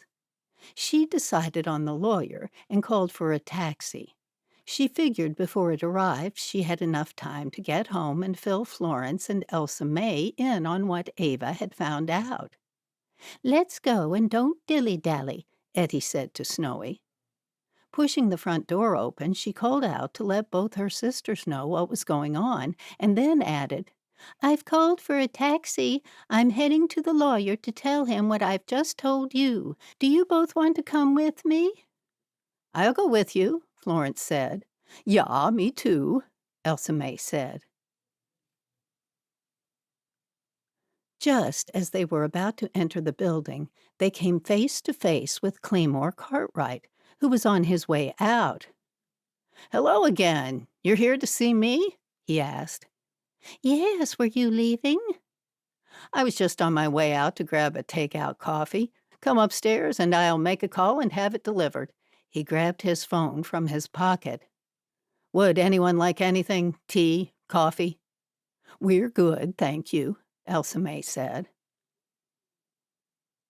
"I'll have a white coffee with 1 sugar," Florence said. "Good." He looked at Ettie. "I'm fine, thanks." He walked with them back to the elevator while he called the cafe on his mobile phone to make his order. Once they were seated in his office, Ettie began to tell him all the information they'd gathered. Claymore nodded. "I know the name, Andy Watkins. I know the police were originally looking at him as their prime suspect until the forensic report came back with Dustin's DNA. Tell him about the book, Ettie." "It turns out that Dustin and Alyssa were in the same class along with over 100 other people. They had to read the same book. The book still checked out under Alyssa's name and—" Elsa May interrupted. "And guess who read that library book right before Alyssa?" Our friend told us something about touch DNA." Ettie glared at Elsa May. "Why did you ask me to tell him when you wanted to tell him?" "You were speaking so slow I thought you'd never get it out." "There were a couple of library books in her bag when they found her," Claymore said. "It could have been one of those books," Elsa May said. Ettie continued. "Anyway, the book has a cloth cover. It's quite an old book, and according to our young friend, that is a good way to transfer DNA from one person to another." Claymore picked up a pen and tapped it on his desk. "I can use that, thank you. Good work. I'll have my assistant go to the library and obtain a copy of their records." Ettie turned around and looked at the empty reception area. "You have an assistant?" "Yes, I do." "Do you know anyone else who could have wanted Alyssa gone? Do the police keep you up to date?" Elsa May asked. "They do, but there's always a lag time, depending on what kind of information it is. I'm always happy to hear any ideas, or if you find out anything else, don't hesitate to call me." "When's this likely to go to trial?" "I can't see it happening before 6 months." "So he's going to stay in jail for 6 months?" Florence asked. Bail was denied. He doesn't have any strong family ties or ties to the community, and the judge thought he was a flight risk. The evidence against him is pretty strong." "Why would someone put that gun in his car?" Ettie asked. The lawyer shook his head. "I have no idea." "We've got something else to tell you. We found out that—" Elsa May looked at Ettie. "Do you want to tell him, Ettie, or shall I?" "You might as well go right ahead because you'd only interrupt me anyway." Ettie placed her hands firmly in her lap and pressed her lips together. She looked straight ahead while waiting on Elsa May to speak. "It's about the gun they found in his car. It was used in 2 robberies where people were killed." Ettie couldn't stop herself from saying, "He knows that, Elsa May." Elsa May ignored Ettie and continued. On those very same days, our sister had 2 visitors, and they were the same visitors each time. Florence took over. Yes, they were Maury's brother, Reginald, and his wife, Linda. They got married in the 70s and have been together ever since. They visit me every so often, but not lately. Claymore leaned forward. And they visited you on the very days of those robberies? On the very days. I have the letters to Elsa May and Ettie to prove it. The lawyer picked up a pen to write. This Reginald would be Dustin's great-uncle? That would be right. His grandfather's brother? Florence gave a nod of her head. And you know their whereabouts? No, I don't. I think they said they live around Wilmington somewhere. I'm not sure whereabouts now. Their last name is the same as Dustin's? That's right. And what was the nature of their visits? Just to talk about old times. How long were their visits? Oh, hours. We had a lot to talk about. Could one of them have slipped into your bedroom without you looking? I guess so. I remember Linda stayed there for a few hours on one of the visits while Reginald did some business in town. Have you told the police? I'm sure they'd like to hear this, the lawyer said. Do you want me to tell them? I don't want to get anybody into trouble. You should tell them. Okay, I will, Florence said. Can I have copies of those letters? The lawyer asked. You can keep the letters if they'll help Dustin. He nodded. I think they will. Can I stop by tonight and collect them? He asked. Of course. Chapter 11. It was late in the day when they reached the police station. They sat opposite Detective Kelly and told him what they'd learned. So, what do you think about the book, Detective? Ettie asked. The DNA was found under her fingernails. It's not my case. I have, however, offered my assistance to them. Did they tell you about the jealous boyfriend? Florence asked. I read about him in the notes. Alyssa had filed a complaint about him, but then didn't go ahead with pressing charges. Are you certain that Dustin was the person who had the book before she did? Yes, according to the library. How do you know that? Kelly asked. My friend checked for me. Who, Ava? Ettie nodded. Yes. I asked you to stay out of things. We did. I meant you and everyone else you know. I'm not happy that you've done this. You could all be charged for impeding an ongoing investigation. Could we? Florence asked. Would we go to jail for that? You could. Florence tipped her head to one side. What's the accommodation like for women? About the same as for men. Trust me, Mrs. Lapp, you wouldn't like it. Aren't you comfortable at our place, Florence? It's fine, but there's nothing wrong with looking for an upgrade. Ettie screwed up her face and turned to Florence. I'm giving up my bed for you, and you're considering going to prison because that's better than staying with us? Not according to the detective. The detective raised his hands. Ladies, quiet. You can't go around sticking your noses into things. That's what I'm trying to get through to you.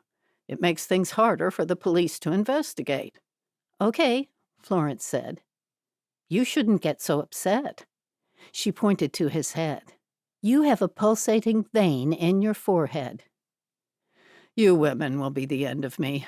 I can only try to help you with your friend, Mrs. Lapp, if you kindly restrain your sisters from investigating. Yes, I will. It occurred to me, though, that you might not be on the right side. What do you mean? His lawyer is trying to get him off. Is that what you're trying to do? Detective Kelly frowned. Yes, if he's innocent. Okay, good. Whew. Florence chortled. Are we all in agreement now, ladies? They looked at one another. Okay. Now that I know you're on the right side, Detective Kelly, I can show you these letters. These letters prove that. On the same dates, Those two men were killed in the holdups. On those very days, Linda and Reginald Gandara visited me." Kelly leaned forward and took the letters from Florence's outstretched hand. His eyes traveled quickly down one letter and then the other. "I'd have to check my notes, but the dates here are clearly mentioned.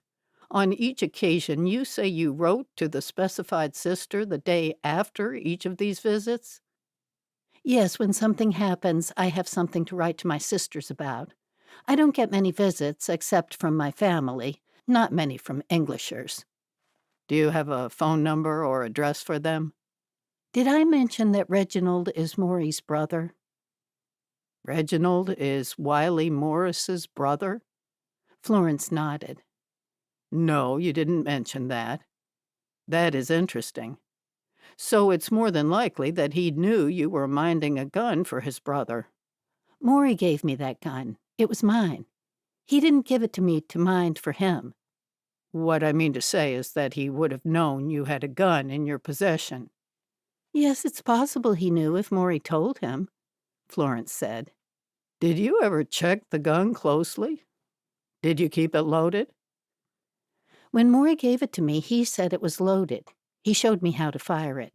When I got married, not long after Maury went to jail, I kept it. I hid it in the attic of my house. It was only when my husband died and my children left home that I remembered it. From then on, I kept it under the bed, checking it every night. It's been there for many, many years." "So the bullets could have been spent and you wouldn't have known." "I suppose so. If someone took it away, used it, and then put it back where I had it." "Are you certain you don't have an address for Linda and Reginald? Or a phone number?"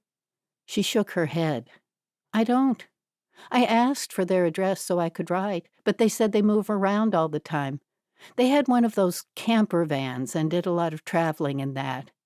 I think they mentioned that they lived near Wilmington. They wouldn't give me a phone number because they knew I didn't have a phone." "Thank you. I'll look into it and I'll need a copy of the letters." "The lawyer is coming tonight to pick them up." Kelly raised his eyebrows. "I'll phone him and have him fax me copies." "I didn't expect you to live in an ordinary house." "What kind of house did you expect us to live in?" Ettie asked. The lawyer gave an embarrassed laugh. "I thought you would live on a farm. I guess I'm showing my ignorance." "We used to live on farms with our families," Ettie responded. "But not a lot of Amish people live on farms any longer. A fair number still do, but they're being forced out due to the high price of the land," Elsa May said. He nodded. "Yes, the land prices keep going up and up." "Come inside. Would you like a cup of tea?" "Yes, good, thank you. Do you have any coffee?"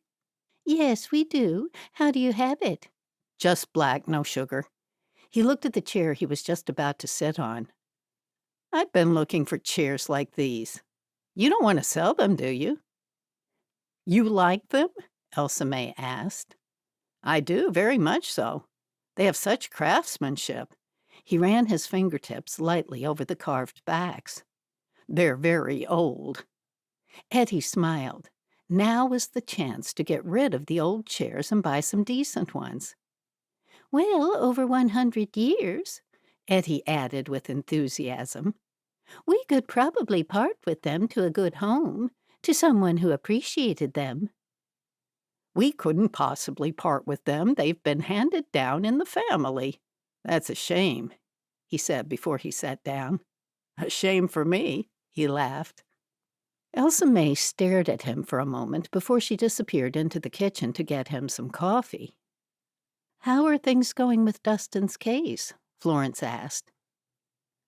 "I'm still working on the case bit by bit. Do you have any other information?"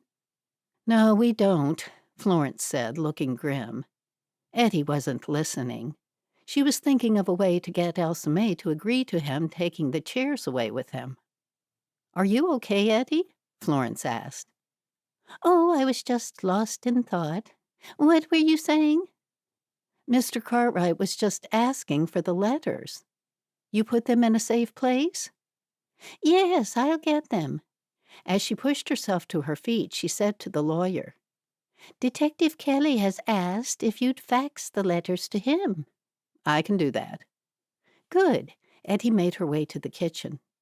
Are you here to help with the coffee? Nay, I'm looking for those letters. I hid them in the cookie jar.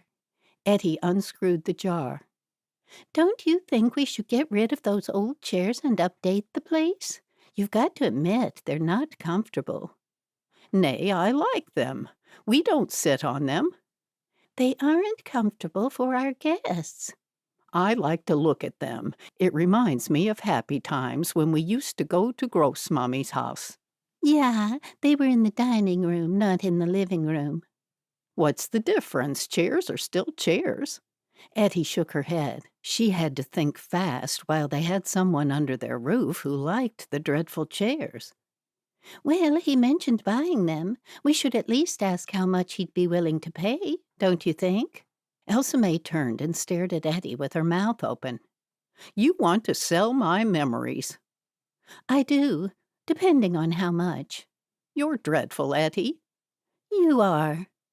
Nay, you are. I'm not selling those lovely chairs. I don't see why you don't like them. You're so stubborn. Ettie knew she was going about this all wrong, but couldn't think of any other approach that might work. You're the stubborn one. They'll collapse on someone, and then you'll feel bad. Ettie pulled the letters out of the cookie jar and stomped out of the room, leaving the lid off the jar. Here are both of the letters. Ettie handed the letters to the lawyer. Thank you. He put them in his inner coat pocket. Aren't you going to look at them? No, not right away. I'll do that tomorrow. I try to switch off when I leave work. If I look at them now, my mind will race and I'll have trouble sleeping tonight. It takes me some time to wind down after a day's work. Ettie nodded, wondering how he could resist looking at them. What if they'd given him the wrong letters? Wouldn't he want to check on that at least? Chapter 12. As Ettie drifted off to sleep that night, she kept rethinking everything she'd learned over the past days. It couldn't have been a coincidence that Maury's brother and his wife had visited Florence on the exact 2 days of those shootings. It sounded like Reginald had taken the gun and then placed it back under her bed. And with Linda there to distract Florence, it wouldn't have been a hard thing to do. It was a good thing that Ava found out about that library book that Alyssa had borrowed directly after Dustin. But the DNA was found under her fingernails. Would that have been possible just by touching the same book? It seemed unlikely to Ettie. The police had dropped suspicion of Alyssa's violent boyfriend as soon as Dustin's DNA had been found. Another trip to the computer library to use the internet was necessary to find out exactly where and when Alyssa's body was found. No one had mentioned alibis. She knew Alyssa's body was found on campus somewhere. But where? What was Alyssa's boyfriend's alibi? Did he have one? And what about Dustin? It seemed like the police had targeted Dustin from the start, so they must have had a tip-off to ask for his DNA and search his car. From the way the police had acted, it certainly seemed like Dustin had been framed. Ettie didn't want to get her sisters involved and decided she would slip away and, with Ava's help, gather more information. The next morning, Ettie staggered out of the bedroom, only half awake. Did you have a good sleep, Ettie? Yeah, I did, Dinka. How was yours? Not too bad. The couch is quite passable, but of course the bed is better. You can have it tonight, Ettie said. Would you like some scrambled eggs? Yeah, I would. Me too, please, Ettie. Ettie turned to see Elsa May walk into the kitchen.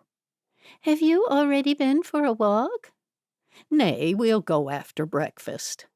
I thought I might head into town today to run some errands. What kind of errands? Elsa May asked. Just go to the post office to buy some stamps and things like that. Okay, that sounds good. Florence and I will stay here in case the detective gets an update on anything. Oh, do you think he will? Florence asked excitedly. He very often calls in on us when he has news, Ettie added. I hope he does, and soon. I can't believe those people were visiting me to use my gun. Florence shuddered. It gives me shivers all over. It seems that's exactly what they did. What did they talk about while they were there? They talked about the old days. Reginald helped out with sound equipment. He came on tour with us. He was I forget the word for it now, the person who carries and sets up all the equipment. Anyway, that's what he was. Ettie cracked eggs and then whisked them while listening to Florence talk about the old days when she was in love with Maury. It was interesting to hear what they got up to, since Ettie had always been in the community. She wondered if Florence's life was similar to the two of her daughters who had left the community. After breakfast, when Elsa May came back from her walk, Ettie made her excuses to leave. With Florence still in the kitchen, Elsa May took hold of Ettie's sleeve just as she was heading out the door. I know what you're doing. What's that? You're seeing what else you can find out. I didn't want Florence to be involved. Elsa May chuckled. It'll be easier for you to do things alone. I'll keep her occupied, but only if you tell me what you find out when you get back. Of course I will. Danke for the help. Ettie headed out the door, pleased that Elsa May would keep Florence out of the way. Once Ettie was down the road, she called Ava from the shanty and arranged to meet her at the library. Where are Elsa May and Florence? I thought it would be better if they stayed at home. Why? Detective Kelly wasn't very nice when he knew you went to Dustin's college and asked questions. I suppose he wouldn't be. It's not his case. He said he's helping. Florence is convinced that her old boyfriend went to jail for a murder he didn't do. That would be dreadful if that's true. Ettie told Ava about the letters and about the people who visited Florence on the same days the murders took place. Firstly, I need you to find out about Alyssa's murder, where it happened, and if Dustin had an alibi. Then there was the jealous boyfriend. Did he have an alibi? Ava asked. What about Dustin's brother? I forgot about him. Kelly said he disappeared. Or maybe it was the lawyer who told me that. At any rate, the brother has gone and no one knows where he is. That seems odd. It does, especially when his brother's in jail, his twin brother. Surely he'd want to stick around and help. You'd think so. I'll write out a list. You want me to find out exactly where she was murdered, and you want me to see what I can learn about Dustin's brother. What else? Alibis. Did Dustin or Alyssa's boyfriend have alibis? Ava said. I don't know if I could find that out. Wouldn't that be in the police records? Yeah, but Kelly is being all funny about us being involved. He was very upset when he found out you'd been asking questions at the college. So I'd think he wouldn't want to tell us anything. I'll do what I can, Ettie, but there's only so much I can do. You can only do what you can do. Come over to the house later and let me know what you found out. Okay, I will. Dinka, Ava. Chapter 13. Later that day, there was a knock on the door, and Ettie opened it to see Ava. She stepped back to let her inside. Ava, come in, come in. What did you find out? Elsa May came out of the kitchen. It's nice to see you, Ava. Come through to the kitchen. We're just having a cup of tea. Ava followed them into the kitchen. Once they were all seated, Ettie spoke to her two sisters. I asked Ava to see what else she could find out for me. Florence's eyes opened wide. And did you find out anything, Ava? Not much. I heard that Alyssa's boyfriend paid someone to say that he was with him at the time of the murder, but that could be just a rumor. It could be, Ettie agreed. Did you get a name, Ava? Elsa May asked. Yeah, I wrote the name down. Oh, I left my notebook in the buggy. Do you want me to get it? Nay, it won't mean anything to us. We'll have to find out if the police know what you've just told us. Did you find anything else out? Ettie asked. That's all.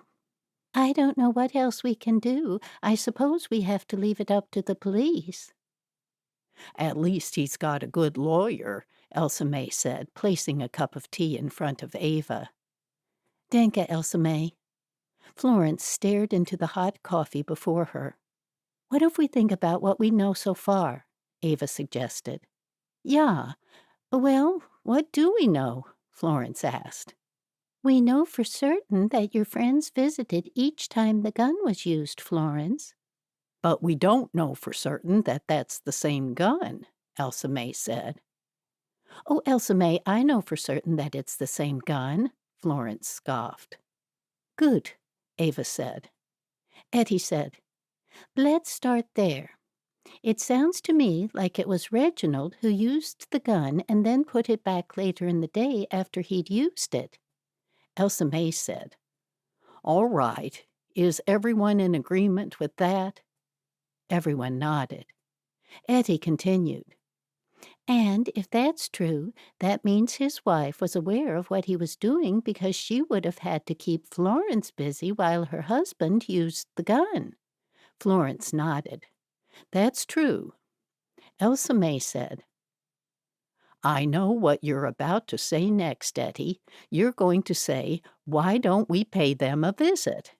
We could, but Florence doesn't know where they live. I could get their address. If you know their names and the region they live, my friend from DMV can get it, Ava suggested. You don't have to do that. I have their address, Florence said. Ettie and Elsa May stared open-mouthed at their sister. But you told us you didn't know where they lived. I didn't want to tell the police because I didn't want to get them into trouble. I think they're in trouble right now. You've told the detective about them. They would have been tracked down and most likely already questioned, Ettie said. When shall we go? Florence asked. Where do they live? Ava asked. Florence told Ava the address. Ettie leaned forward. And how would we get there? Either by train or by bus, Ava said. Do you think we should? That detective friend of yours got awfully angry with you two, Florence said. Do you want to help Dustin or not? Elsa May asked. Of course I want to help him. Ava said, Are you sure you want to do this? If they've killed 2 people already, we can't go around and just simply ask them if they murdered people. How is this going to work? What's the plan? I don't want to get killed.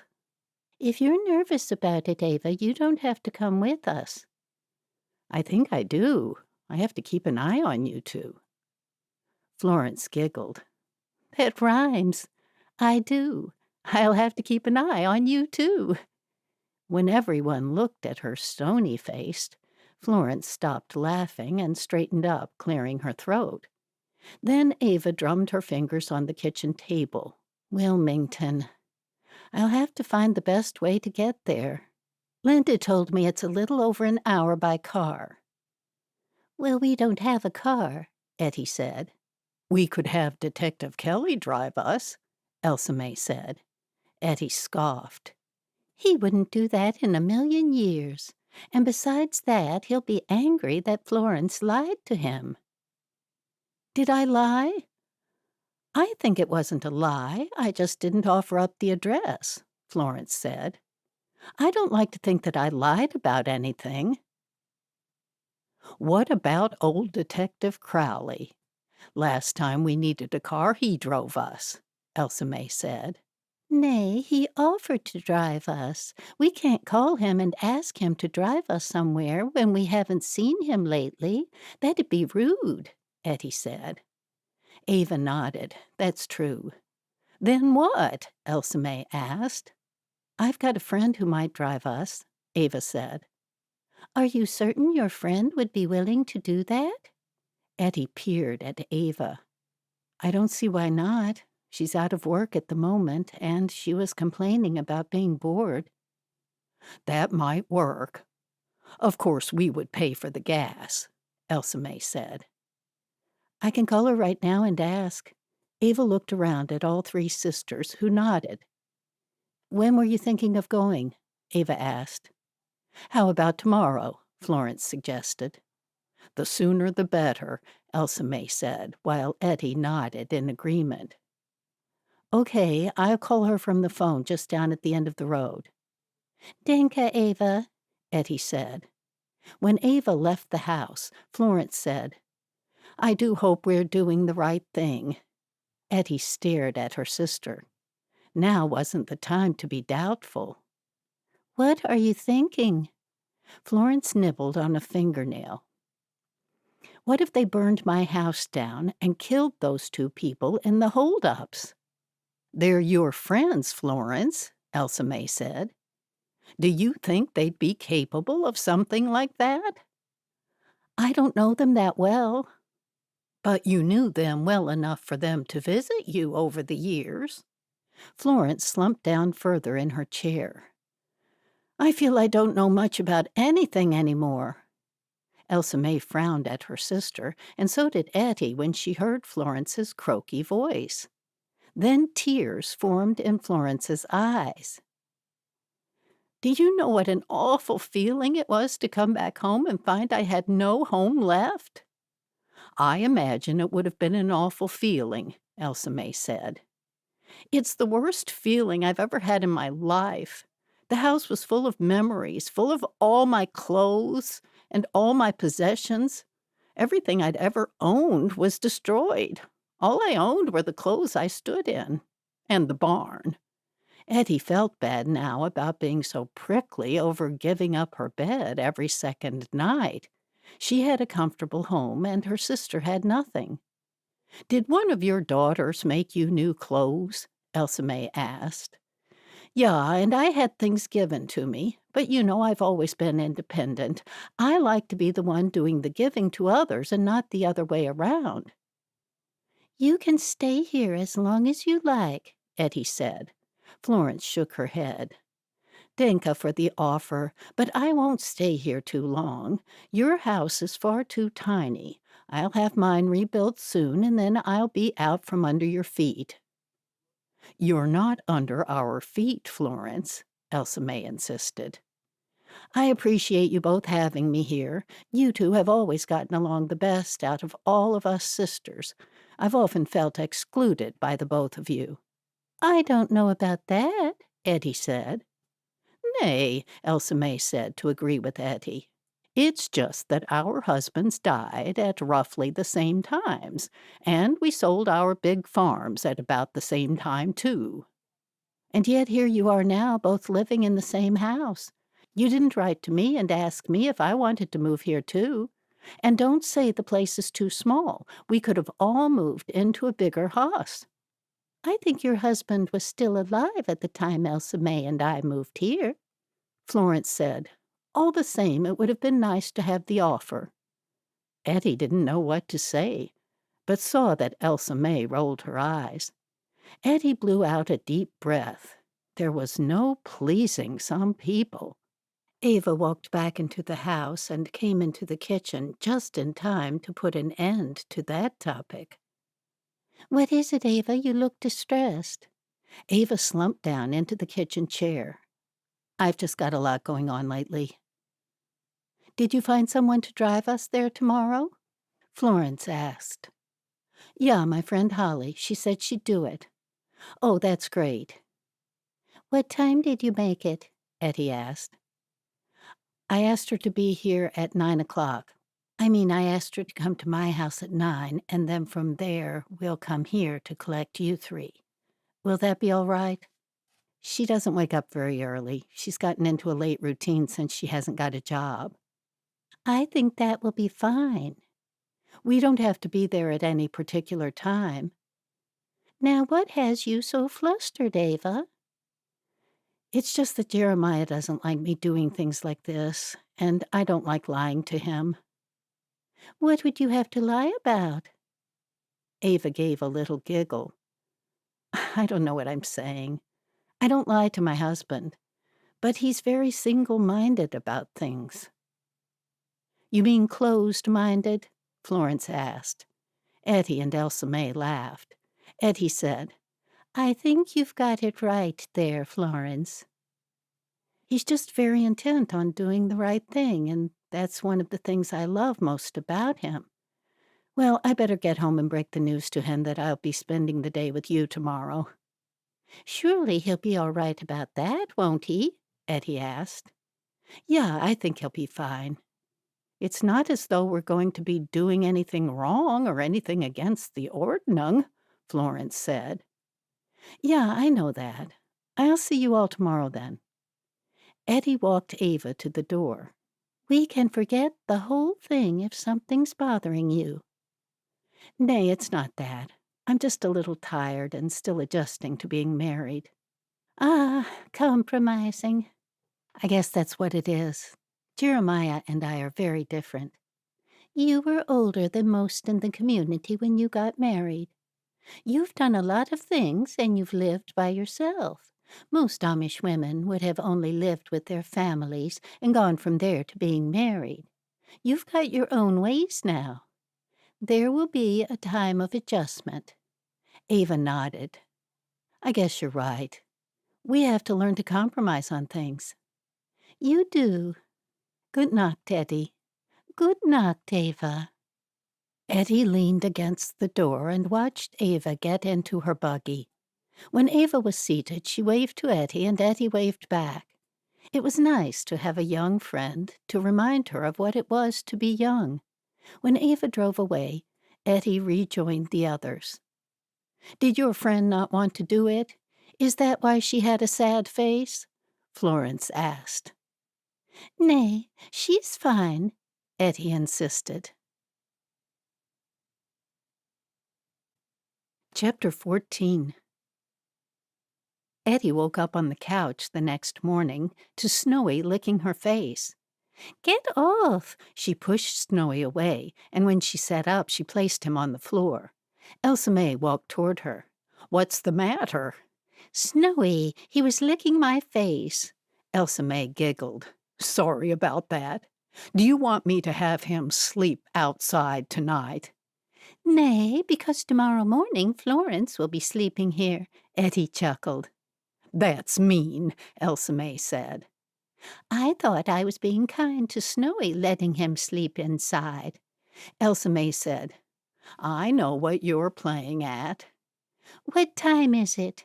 It's still early. We've got a couple of hours before Ava's friend gets here. Is Florence awake? She's snoring her head off. After Ettie had pulled on her robe, she headed to the kitchen to boil a pot of water for her usual morning cup of hot tea. Would you like pancakes for breakfast? Elsa May asked. I'd love some, Ettie said. Should we let Florence sleep or should we wake her up? Let her sleep while she's in my bed. The couch isn't that good. I thought you said it wasn't too bad. You can't spread out. Other than that, it's all right. Ettie whispered to Elsa May. The only reason Florence thinks that the boy is innocent is because she was once in love with his grandfather. Elsa May whispered back. It's a very real possibility he might be guilty, and I think we have to keep that in mind. Ettie nodded. She had been swayed by her sister convincing her that Dustin was innocent, but the reality was that Florence hardly knew this boy.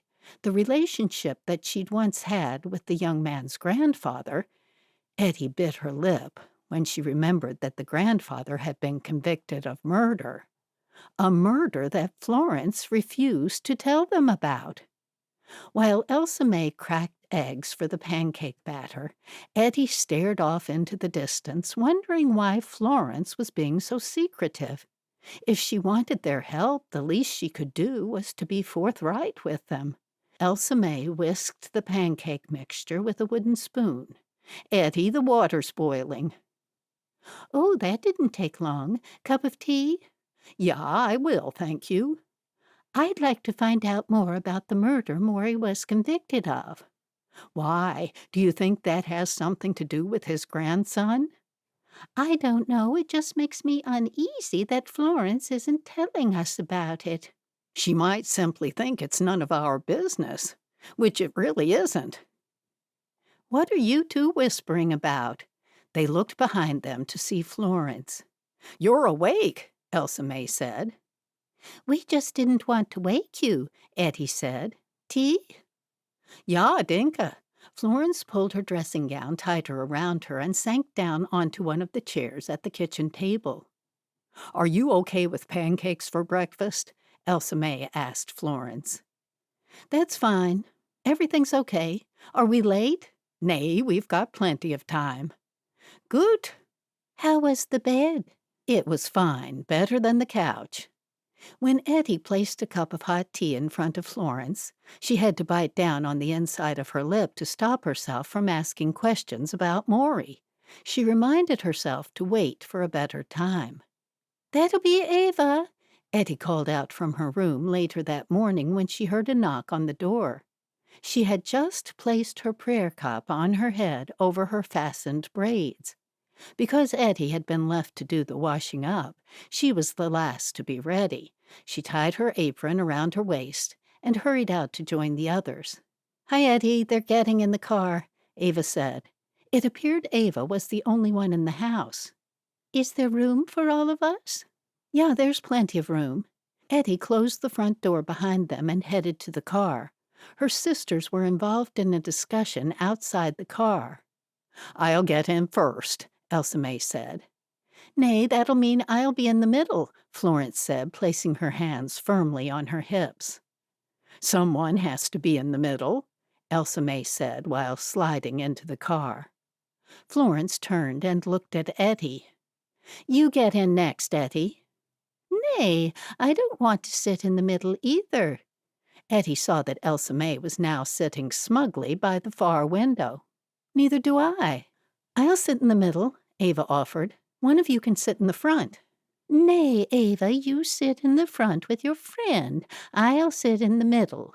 Ettie got into the car, and when they were all in with the doors closed, Ava got into the front seat and introduced them to her friend. It's very good of you to do this, Holly, Elsa May said.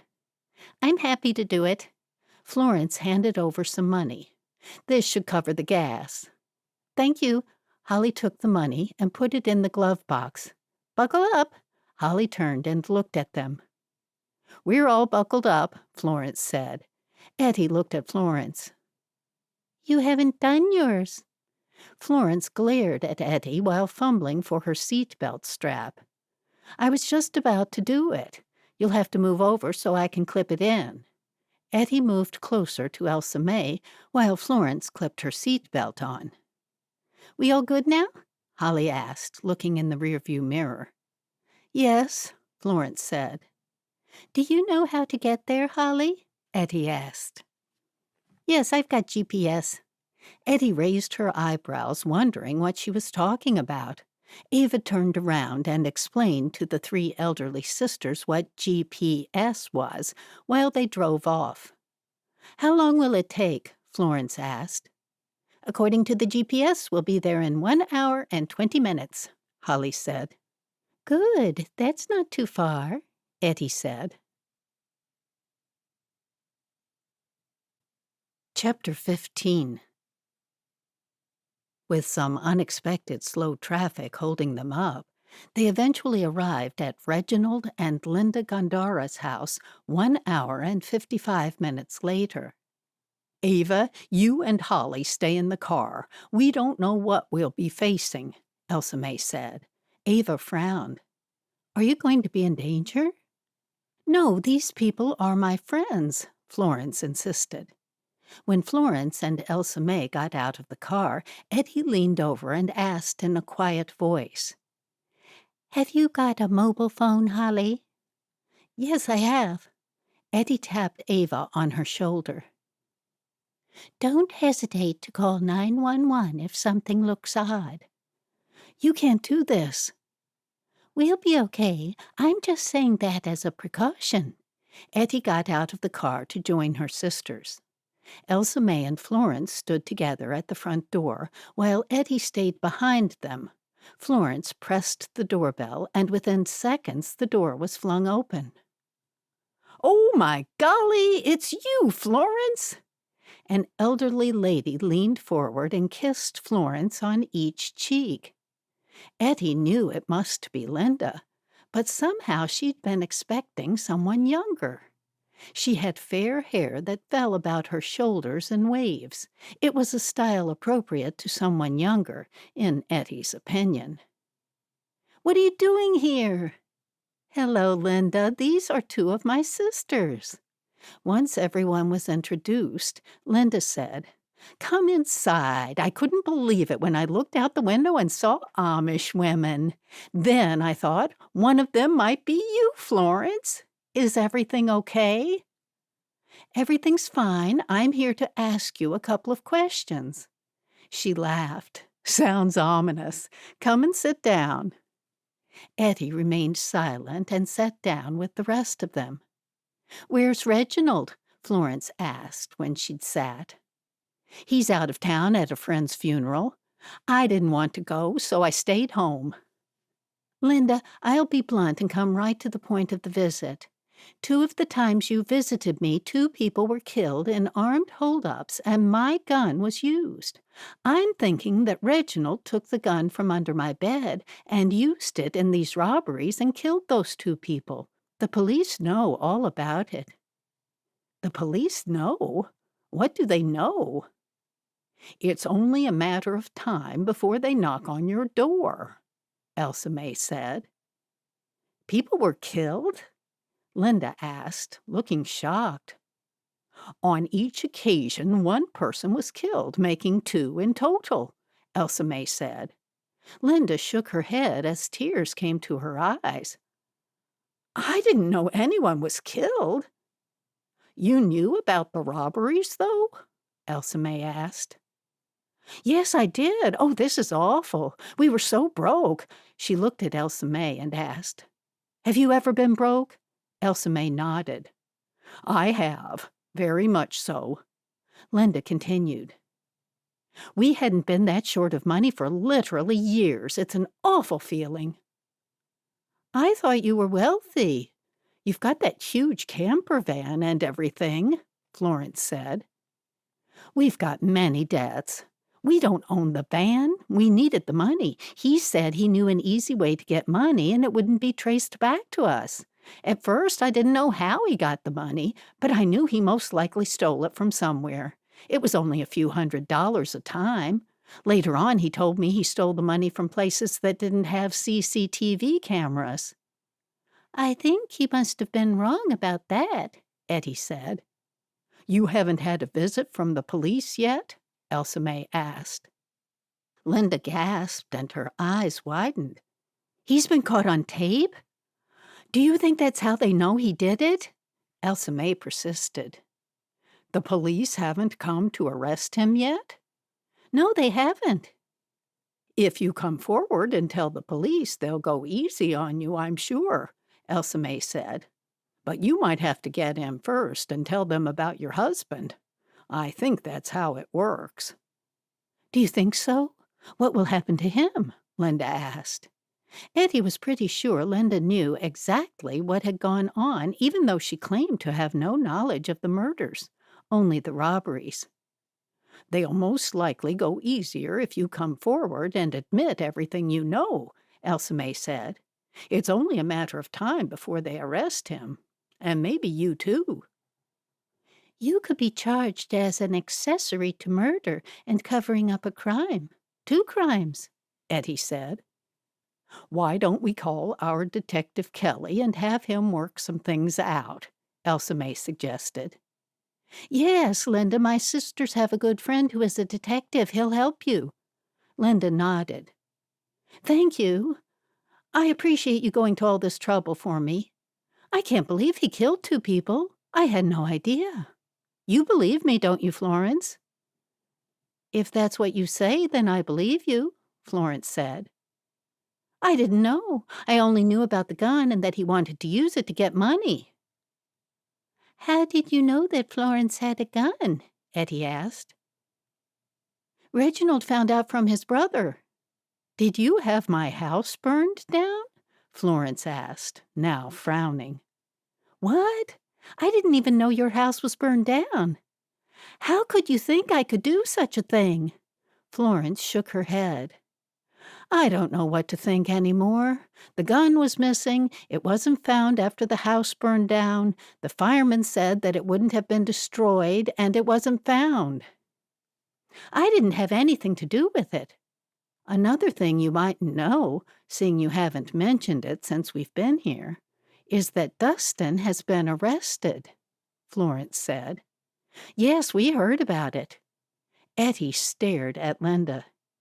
She didn't seem too upset that her husband's grandnephew was in prison. Ettie stood up. "Can I get myself a glass of water?" "Yes, of course. The kitchen is straight down there."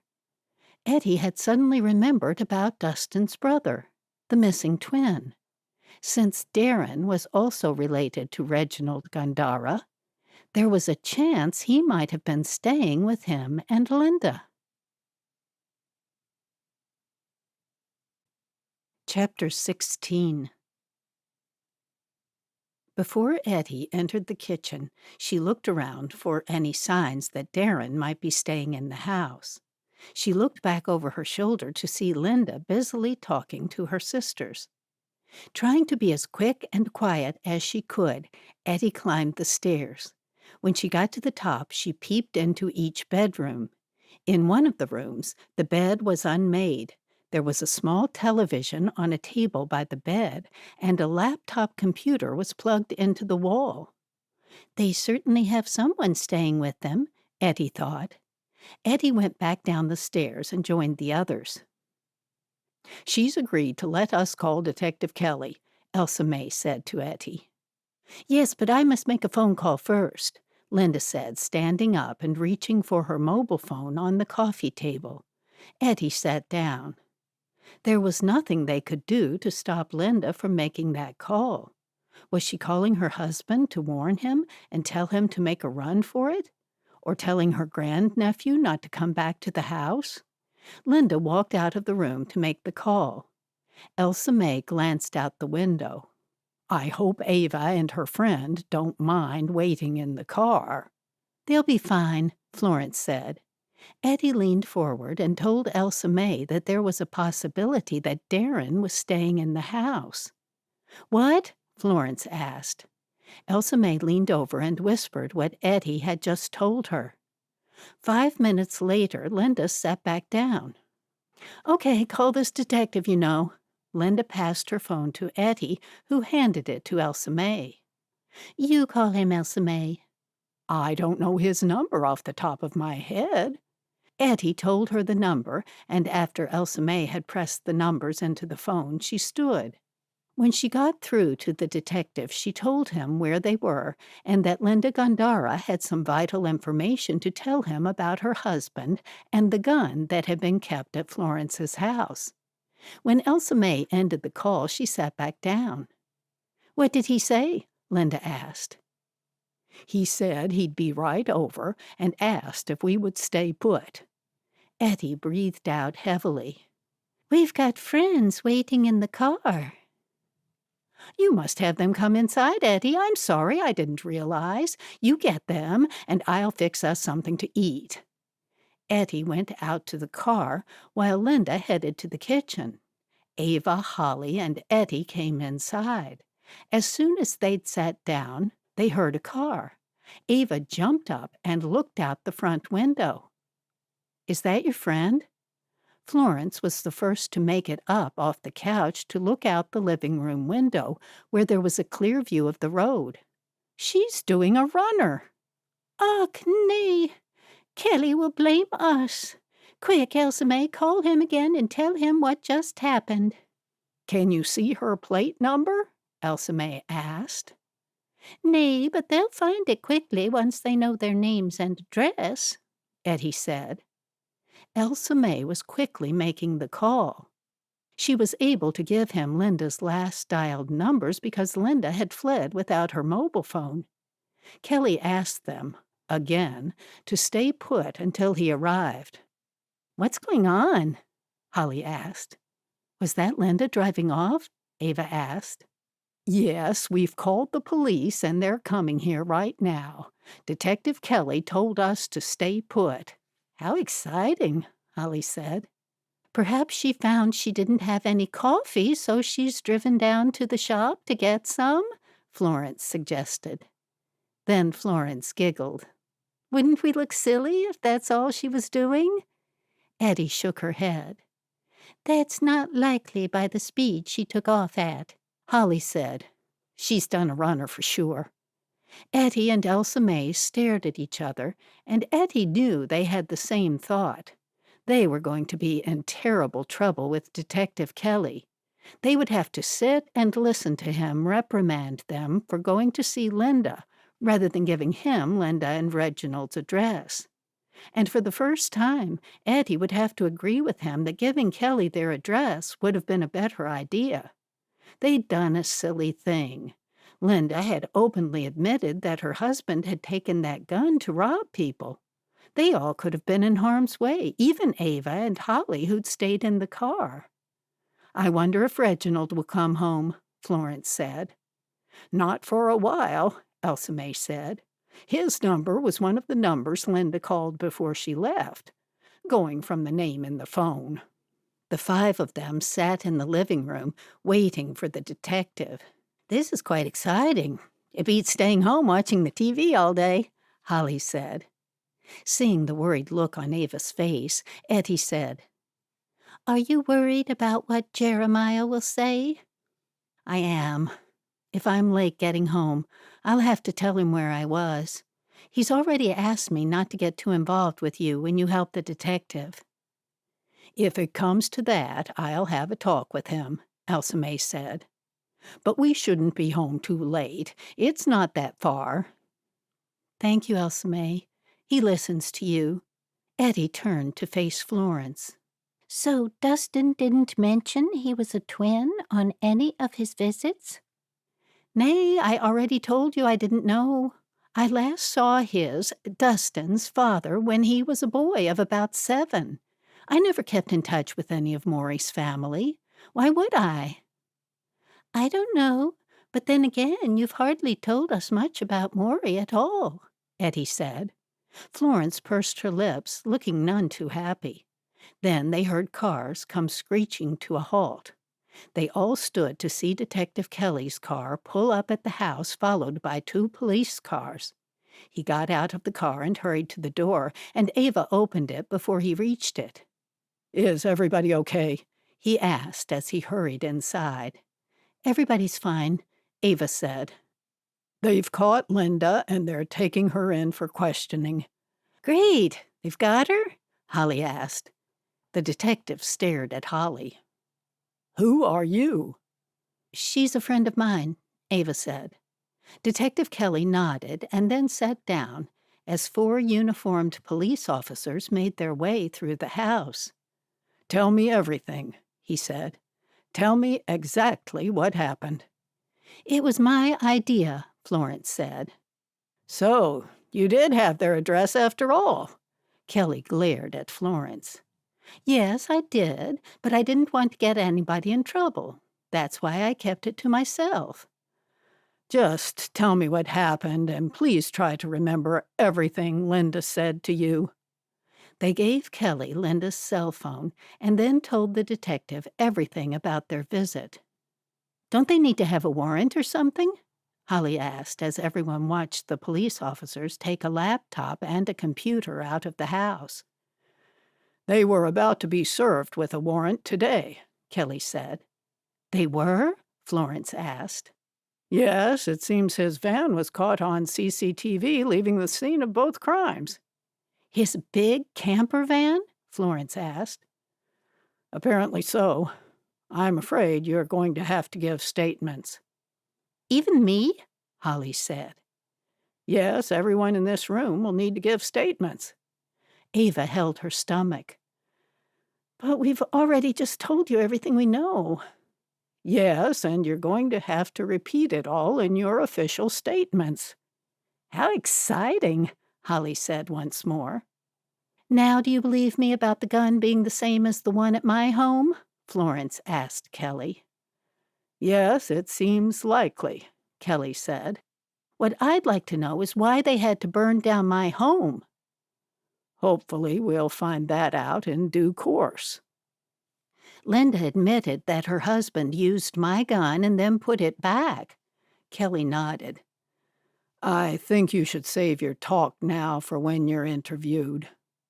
Once everyone was in the car, they followed Kelly back to the police station, closer to home, and the one where Dustin had been arrested. After they had all made statements, Holly drove them home. It was well after dinner time when the three elderly sisters walked through the door. They'd stopped to get takeout burgers on the way home. Holly had taken Ava home first because they were all concerned about being late and having Jeremiah arrive home to no Ava and no dinner. I sure hope Jeremiah likes burgers, Ettie said as they sat down to eat their burgers at the kitchen table. I'm sure he would, Elsa May said. If he doesn't, he should stop being so fussy, Florence said as she unwrapped her burger. Elsa May broke off a piece of burger and gave it to Snowy, who was sitting at her feet. That was an exhausting day, Florence said. Florence, how easy is it to get in to see Dustin? You have to call and book the visit. They'll let you in to see him and talk with him through a screen, but it'll be a non-contact visit. What are you thinking, Ettie? I'm thinking of going to see him. Elsa May tipped her head to one side. Really? Yeah, why not? Elsa May raised her eyebrows. Okay, what will you ask him? I've got a list of questions. Ettie tapped her head. It's all up here. I'll have to come with you. He doesn't know you. Yeah, shall we do it? Florence's eyes twinkled. I think we should. Chapter 17. The next afternoon, Ettie and Florence arrived at the prison by taxi. They had been told to be there for security screening 1 hour prior to their booked visit. It's intimidating, Ettie said, looking up at the double-wired fences with layers of rolled barbed wire across the top. It gets worse, Florence whispered as they proceeded further. Once they were through to the visitors' gates, they gave their names at the desk. There were 4 armed guards standing near them. Then they joined other visitors who were sitting, waiting. 10 minutes later, a German shepherd with a prison guard holding his leash walked up to them. Don't touch the dog, the guard ordered gruffly. The dog sniffed each person heading down the row. Then everyone was ordered to move to another area. On the way there, they were escorted by 2 armed guards. I feel like I've done something wrong, Ettie whispered to her sister. Florence whispered, It certainly makes you feel that way. They came to another area where they had to take their shoes off, putting them in a basket to be x-rayed. What's this for? I thought you said it was a no-contact visit, Ettie said. It is, but they x-ray the shoes, and then we have to walk through a scanner. Ettie pulled a face. It was certainly a process just to visit someone. Now Ettie knew why they had to be there an hour before. Once they walked through the scanner, they were allowed to put their shoes back on. They were then directed to booths and told to wait. More waiting? It won't be long now, Florence whispered back. Will he be able to hear us? Yeah, Florence nodded. 5 minutes later, a row of prisoners filed past them. Then a young man was directed to their booth by a guard. He sat down and smiled at Florence. Thanks for coming again. My pleasure. This is my sister Ettie. She's helping your lawyer to get you off. You are? Ettie nodded. Thank you. I'm glad you believe me. Ettie shook her head. I don't. Florence gasped. Ettie? Dustin opened his mouth, but no words came out. You lied about knowing Alyssa, Ettie said. When he remained silent, Florence looked at him and said, You must tell the truth if you want our help. He leaned forward. I was scared. That's why I said that I didn't know her. I didn't really know her. I just saw her at school. But I spoke to her once, and that was just before she got killed. Is that why you lied? Because you thought you'd be blamed? Florence asked. Ettie dug her sister in the ribs. She didn't want her to influence what Dustin was telling them. He lied once, so it'd be easier to do it again. Keep going, Dustin. Dustin looked at each of the two women in front of him and then looked down. What did you say to her? Ettie asked. He looked at Ettie. I told her to stop stringing my brother along. He was in love with her, and she was using him, and she had that idiot boyfriend. Ettie asked, What did she say? Nothing. She slapped me across the face and told me it was none of my business. She yelled at me and told me my brother was a stalker. Then I left. Where did you go? Florence asked. That explains it, Ettie said. What? Dustin asked. The DNA under her fingernails. She slapped your face? He nodded. Why didn't you tell anyone? Florence asked. I did. I told the police, but they didn't listen. Did you tell your lawyer? Ettie asked. Dustin shrugged his shoulders. He thinks I'm guilty, so what does it matter? You'll have to tell your lawyer, Florence said. Why did you go out of your way to help your brother when you don't get along? Ettie asked. He's a total jerk, but he's still my brother. Ettie and Florence stared at each other. Dustin continued. No matter which way you look at it, there's no proof that I didn't do it. The police need to find the person who did it. That's the only way I'll get off the charges. You should have told the truth from the start, Florence shook her head. I did. As far as I could, I did. I didn't know what was going on, and didn't even know they'd searched my car and found that gun until I was at the bail hearing. Florence gasped. I thought you told me you saw them find the gun when they pulled you over. He shook his head. I knew nothing about the gun. I only saw it at the bail hearing. I thought I'd been arrested for DUI. I didn't know they were charging me for Alyssa's murder. And then they talked about the gun they'd found. They had the gun there as evidence, and that's the first time I'd ever seen it. They said I had it hidden in the car. We still don't know who killed Alyssa, Ettie said. Florence leaned forward and whispered to Dustin. Don't you worry, Dustin. Ettie has a nice policeman working hard to get you out. Really? He looked relieved, but Ettie was worried about him having false hope. We're doing all we can. Thank you, Ettie. Ettie smiled at him, and in that moment she too believed that he was innocent. A bell rang, signifying their visit had come to an end. They stood up at the same time as Dustin. A large prison guard stood next to Dustin and walked away with him. Ettie looked at her sister, who looked as though she would cry. Don't worry. Something will come to light to get him off. He's still in jail even after Linda admitted Reginald was the one who used the gun. I know, but at least Dustin will be cleared of those 2 murders. Now we just have to have him cleared of the charges for Alyssa's murder. Well, let's do it. Ettie looped her arm through her older sister's and together they walked to the exit while being glared at by two heavily armed prison guards and one serious-looking German shepherd. "We're slow because we're old," Ettie said, trying to lighten the moment as they shuffled past the guards. It didn't work. None of the guards changed their stony expressions. Once they were outside the gates, Florence looked at the prison.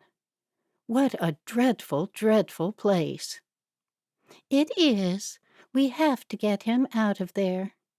Ettie glanced back at the huge wire fence with the twisted barbed wire on top. "It was bad enough being a visitor. I felt guilty. I probably would have admitted to a crime if they'd questioned me, out of fear alone." Florence tugged at her sister's sleeve. "We still don't know who burned my house down, and the police haven't found out who really killed Alyssa.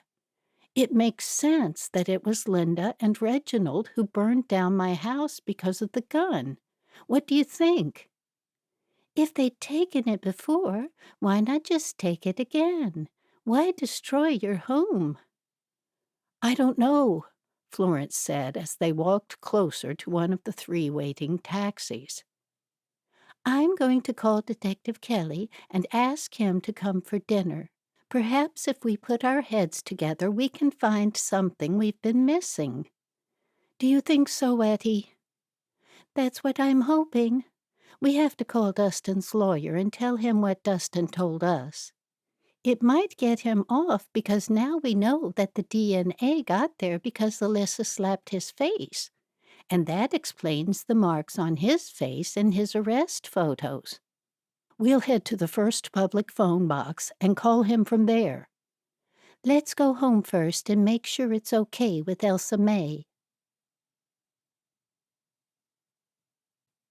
Chapter 18. When they got home, Ettie told Elsa May about her idea of inviting Kelly to dinner. What does he like to eat? "Fast food." I know that, but we can't feed him that. What else does he like? "He probably is like most men," Florence said. "He likes anything that he doesn't have to cook himself." Elsa May and Ettie looked at each other. "Elsa May, what were we having for dinner tonight?"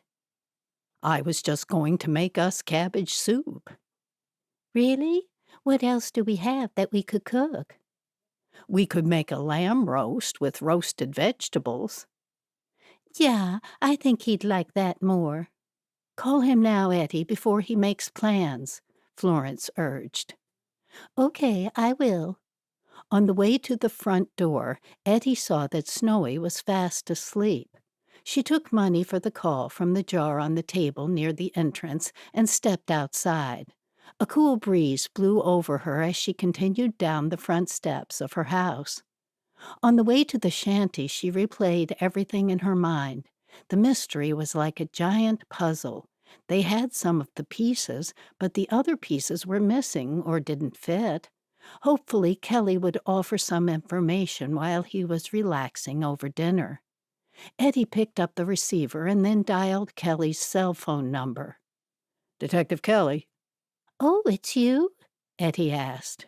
Mrs. Smith? "Yes, it's me. I didn't expect you to answer." You called my mobile phone. "Okay." What can I do for you? "Elsa May and I were wondering if you'd care to join us for dinner tonight." Tonight? "Yes, tonight. If you can't make it, what about tomorrow night?" Tonight suits me. Thank you. I'll look forward to it. "Good, good.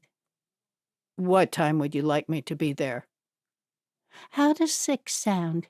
Ettie asked. That's a little early for me. 7? That's better if that's not going to put you out. 7 will be fine. We'll see you then." Very good. Ettie hung up the phone, pleased that one part of her plan had worked. The other part was that Kelly would tell them some information that would help to free Dustin Gandara, or at least help them figure out who had placed the gun in his car. They already knew why. It had to be to implicate Dustin. But who would want to see harm come to him?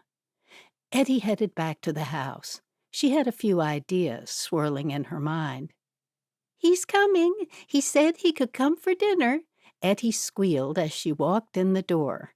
Elsa May came out of the kitchen. "That's great." "He said he'd be here at 7. "Okay, I'll start preparing it." Ettie sat back down at the kitchen table with Florence. "I know you only met Dustin a handful of times, but did he mention having any enemies?" "Nay, he talked about his grandfather and his music. He didn't talk about personal things about himself.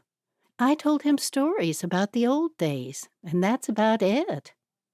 Ettie nodded. Chapter 19.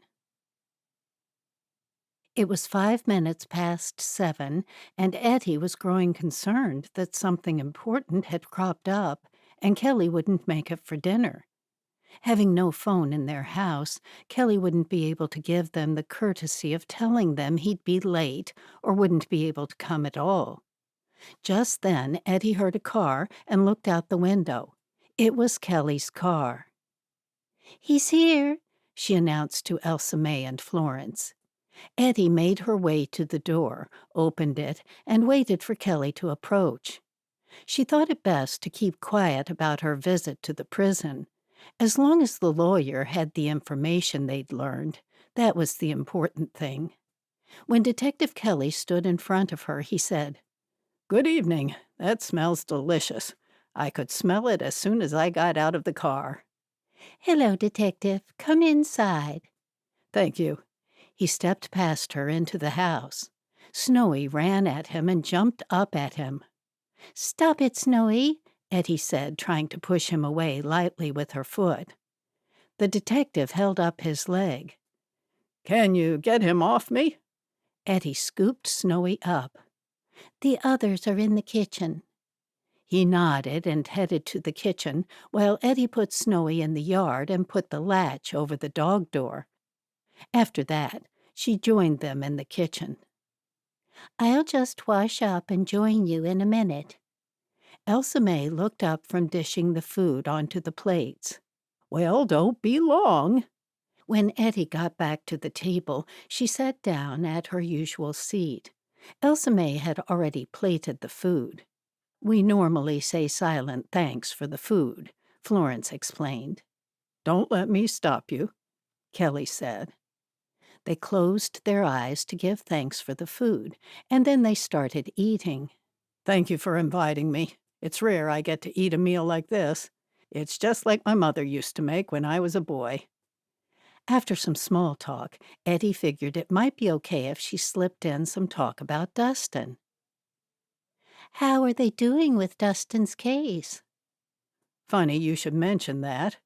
That's why I was late for dinner. Linda Gandara has agreed to give evidence against her husband in exchange for a lighter sentence. "She knew that he killed those people?" Elsa May asked. "Will she have to go to jail?" Ettie asked. "She lied to us?" Florence asked. To answer all your questions, she might have to go to jail. She knew he killed those two people, and she lied to you if she told you otherwise. "She looked me in the eye and lied to me," Florence said. After the detective had swallowed another mouthful, he said, I have a couple of questions for you, Mrs. Lapp. Would you prefer to answer them tomorrow? I could come back here, or you could come into the station. "I can talk now, as long as Ettie and Elsa May don't mind." "We don't at all," Ettie answered for the both of them. The detective asked Florence, Who did Maury marry? Who was his first wife? "He didn't marry. He didn't believe in it." "Well, who was the mother of Maury's child?" Ettie asked. "It was Linda Gandara. She eventually married Reginald, Maury's brother. Didn't I mention that?" Ettie gasped loudly, dropping her fork, which clanged loudly on the table and bounced onto the floor while Elsa May froze in place. Nay, you didn't tell us that, Florence, Ettie said. Why wouldn't you let us know that? Elsa May scowled at Florence. Ettie narrowed her eyes. I can't believe you didn't tell us that in the first place, Florence. We've been trying to help you all this time, and that's something you should have thought to tell us up front. The detective raised his hand. There's no need for an argument over this lovely dinner. Where was she at the time of Alyssa's murder?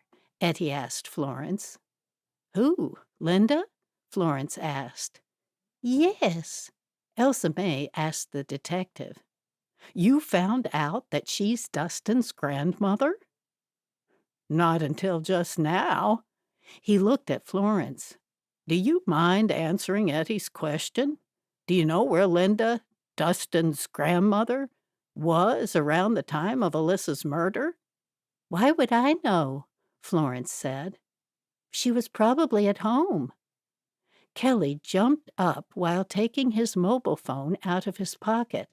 He stood at the back of the room and made a call. I would have thought the police would have followed through with that, Florence whispered to her sisters. I thought they would know that Linda was Dustin's grandmother. It makes it even more connected now, Ettie said to Elsa May. Yeah, it does. They use the gun, then Florence's house gets burned down and the gun's found in Dustin's car. Why would Linda put the gun in the car? She loves her grandson. Ettie stared at Florence, trying to figure out the missing pieces. Kelly sat back down. I've let them know that Linda Gandara is Dustin's grandmother and not just his great-aunt by marriage. Dustin's parents are overseas on vacation and no one's been able to reach them. Does that change anything? Florence asked. Ettie answered, although the question was directed at the detective. She is Dustin and Darren's grandmother. Dustin and Darren were both having problems with Alyssa in one way or another. If Linda looked the other way when her husband killed two people, maybe she wanted this girl out of the way to save her grandson or grandsons from being hurt by Alyssa. That sounds like some fanciful story, Ettie, Florence said. People have been killed for less, the detective said. Let's just say what Ettie said is correct. How does that explain the gun used in the previous murders being placed in Dustin's car? Also, how did the police know it was there? Because they certainly seemed to know. Kelly shook his head. You've made some good points. And because it's not my case, I don't know how to answer you. But I'll look into it. I'll see if I can find out why they stopped his car. They said he was swerving over the road, didn't they? Ettie asked. That's what they said. But I'll go to their station where the arrest was made and look in their files. They'll let you do that? He nodded. I'm helping them. I got Linda and Reginald Gondara for them. Of course they'll give me access to their files. Good. Ettie was pleased with herself for asking him to dinner. They'd achieved quite a lot. He looked down at his half-eaten dinner. I'm sorry to interrupt the dinner. Shall we continue? The elderly ladies continued to eat in silence. When Elsa May was dishing out apple pie for dessert, Ettie asked, What about the missing twin? Was he staying at Linda's house? He nodded. It was his laptop, but they still haven't been able to locate him or Reginald. It seems they're both on the run. But you said Darren didn't do anything. As far as we're aware, he didn't. I shouldn't have said he's on the run. He's missing and wanted for questioning. But they do have a warrant out for Reginald Gondara. So all's well that ends well, Kelly said. No, Florence said. What do you mean? Ettie asked the detective. Well, we still aren't certain how the gun got into Dustin's car, but it didn't have his prints on it, and Linda is giving testimony against her husband. Dustin didn't kill that girl, Florence insisted. The forensic evidence tells us otherwise, Mrs. Lapp. Ettie didn't comment about knowing about a slap across the face that Alyssa had given Dustin. She just hoped that when they found Dustin's brother, he might be able to shed light on everything. After all, he was the one who knew Alyssa. When the detective left, Florence said, "I thought he'd never leave." "We need to find the twin." Ettie sat on the couch opposite Florence. And how are we going to do that? Elsa May asked from her favorite chair as she knitted on her latest project. "Maybe he's hiding out at his grandmother's house," Ettie suggested. Nay, wouldn't the police be watching it? Ettie shrugged. "I don't know, but he might be the key to this whole thing." Chapter 20. The next morning, Ettie called the lawyer to see how everything was lining up. Mrs. Smith, I'm glad you called. I've just heard that the police have Reginald and Darren Gondara. "They do?" Yes. "That is good news."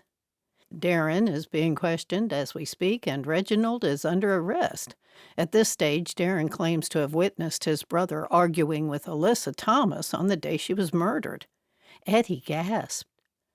That didn't sound good for Dustin. On campus? Yes. Is that good or bad for Dustin? If he tells the police that he saw Dustin get slapped across the face, that'll be good. When will you know? I'm not Darren's lawyer. That would be a conflict of interest. You might be able to find out if you ask your detective friend. They aren't too forthcoming with me unless they have to tell me something by law. I see. I'll visit him this morning. Thank you. I'm glad I called you. Let me know as soon as you find out anything. I will. Ettie hung up and walked back to the house. Everything now seemed to hinge on Darren's testimony. By mid-morning, the three sisters were in a taxi heading to the police station. "I hope Detective Kelly doesn't get sick of seeing us," Florence said. "He's probably past that already," Elsa May said. Ettie nibbled on a fingernail, wondering what excuse she'd give Kelly for coming to the station when they'd only talked to him the night before. She didn't want to let on she'd received information from Dustin's lawyer. "What are you thinking, Ettie?" Florence asked. "I'm thinking you should let me do the talking." When they walked in the door of the station, the officer at the desk pointed to the waiting area as he picked up the phone. "Will you tell him we're here?" Florence whispered to Ettie. "Yeah, he knows us. We always ask to see Kelly." As soon as they sat down, Kelly walked out and stood in front of them. "Let's go to my office." He closed the door as soon as they were all inside his office. "You've heard?" "Heard what?" Ettie asked, hoping she wouldn't get caught out. The detective didn't ask them to sit, which Ettie took as a sign he didn't want them to waste his time. Kelly continued. "We have Darren right now at the station where you gave your testimony. He witnessed his twin brother killing Alyssa Thomas." He looked at Florence. "I'm very sorry, Mrs. Lapp. I know you wanted this to turn out differently." "That can't be right. Why did he disappear then?" Ettie asked. "He didn't want to testify against his own brother. He was in shock, and he had to go away and think. When we found him, he agreed to do the right thing and testify." "I think I asked you this before, but you never found out for me. Did the police get an anonymous tip-off about Dustin?" "Yes, they did.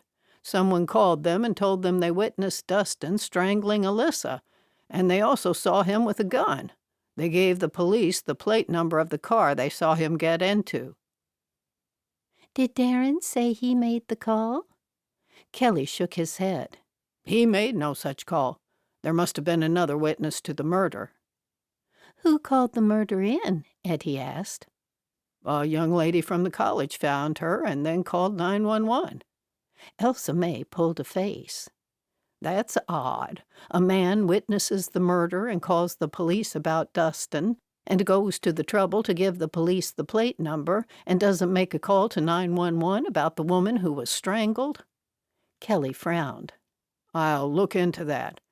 Maybe there was another call to emergency services, and the young woman made the call first. If you're right, it wouldn't add up. Am I right in remembering that Dustin's prints were not on the gun? Ettie asked. I believe so, but the gun was in his car. He could have wiped his prints off. Isn't it Dustin's word against Darren's? Elsa May asked. No, it's not. Dustin isn't saying he saw his brother do it. Dustin is denying knowing the girl, but we know that he knew the girl. We've got dozens of witnesses who confirm that Dustin knew Alyssa. Ettie nodded. Dustin shouldn't have lied about that. Now he looked guilty. I tried to help you, but sometimes we're wrong about people. Kelly looked down. Florence pulled out a chair and slumped into it. Can I get you anything, Mrs. Lapp? Kelly asked. Ettie patted her sister on her shoulder. I'm okay. I just need to rest a moment. I'll get you a glass of water. When Kelly stepped out of his office, Elsa May comforted Florence. Ettie spotted a file on Kelly's desk. She quickly opened it and scanned through the pages. We need to talk to Darren, Ettie hissed. If we hurry, we can catch him at the other station after they finish questioning him. Florence swiveled to look at her. You believe he's innocent, Dustin? Do you? Ettie asked. Yeah, I know it.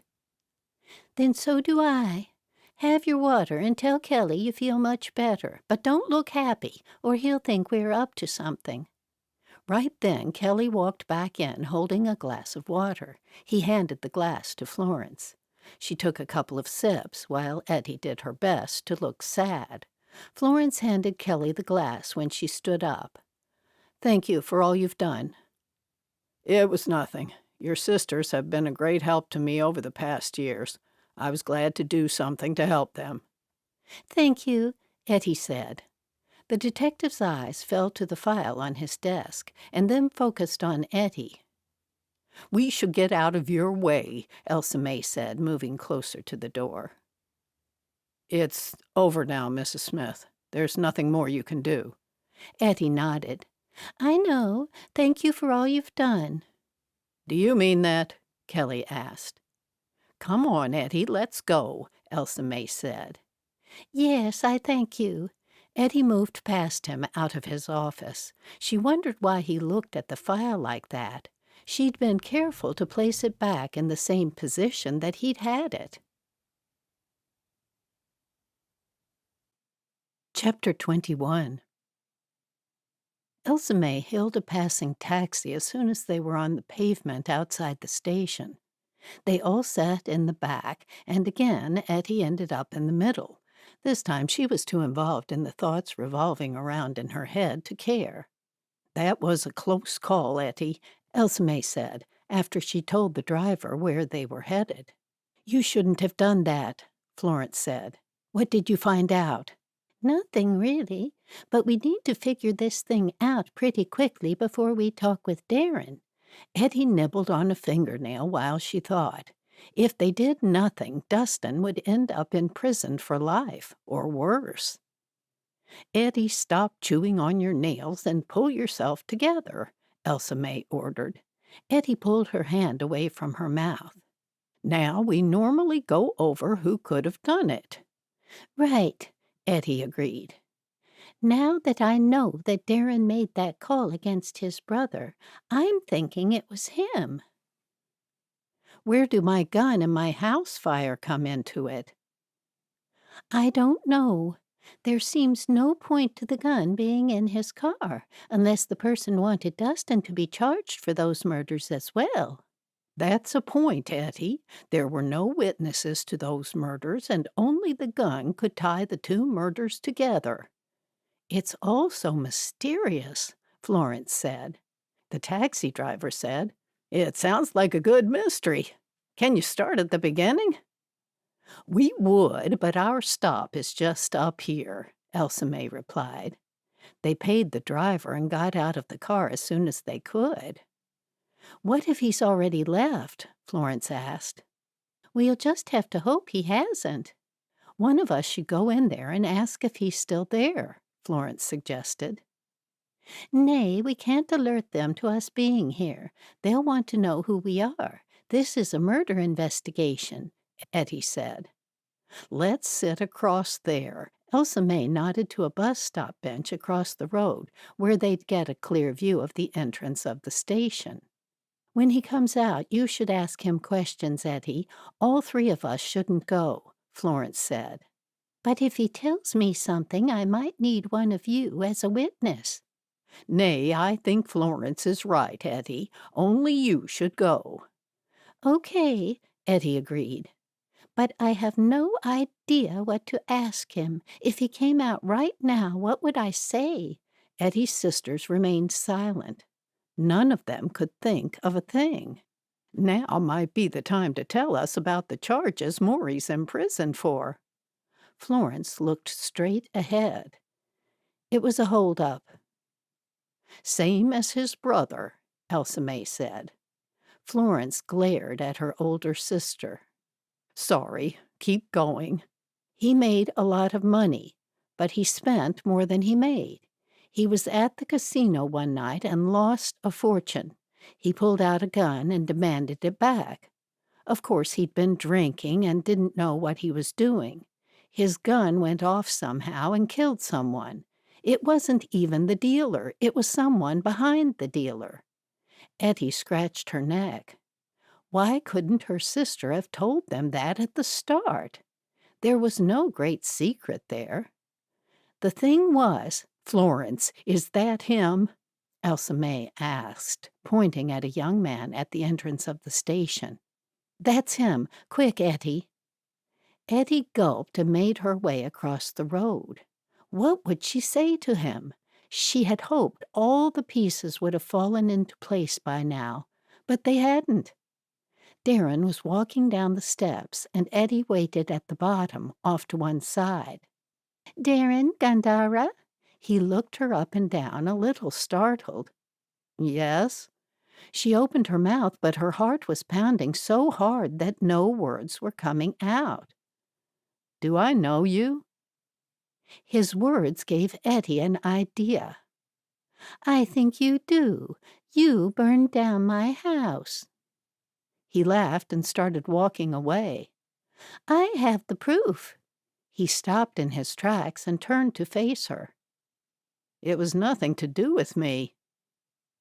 That's when she knew she had him. "Why did you plant the gun in your brother's car?" "Look, lady, what proof are you talking about?" "Your grandmother told me everything." His jaw dropped open. "She wouldn't." "Ah, but she did." He looked nervously about him. "No, she wouldn't."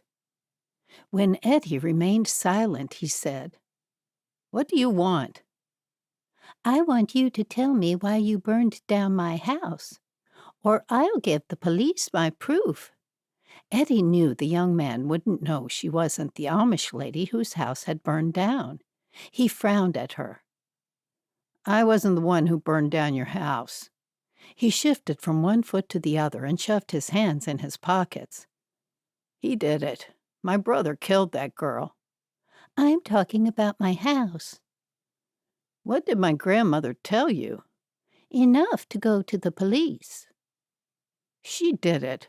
If she blamed me, she was lying. She told me she could get me a gun, and when she handed it to me, she laughed about burning an Amish woman's house down. I didn't do it, she did." "Your grandmother burned my house down?" "That's what she said." "Why did you want a gun?" He looked around himself again. "I don't have to answer your questions. He turned on his heel and walked away. Not content, Ettie followed him. "Why did you want a gun?" He stopped and turned around.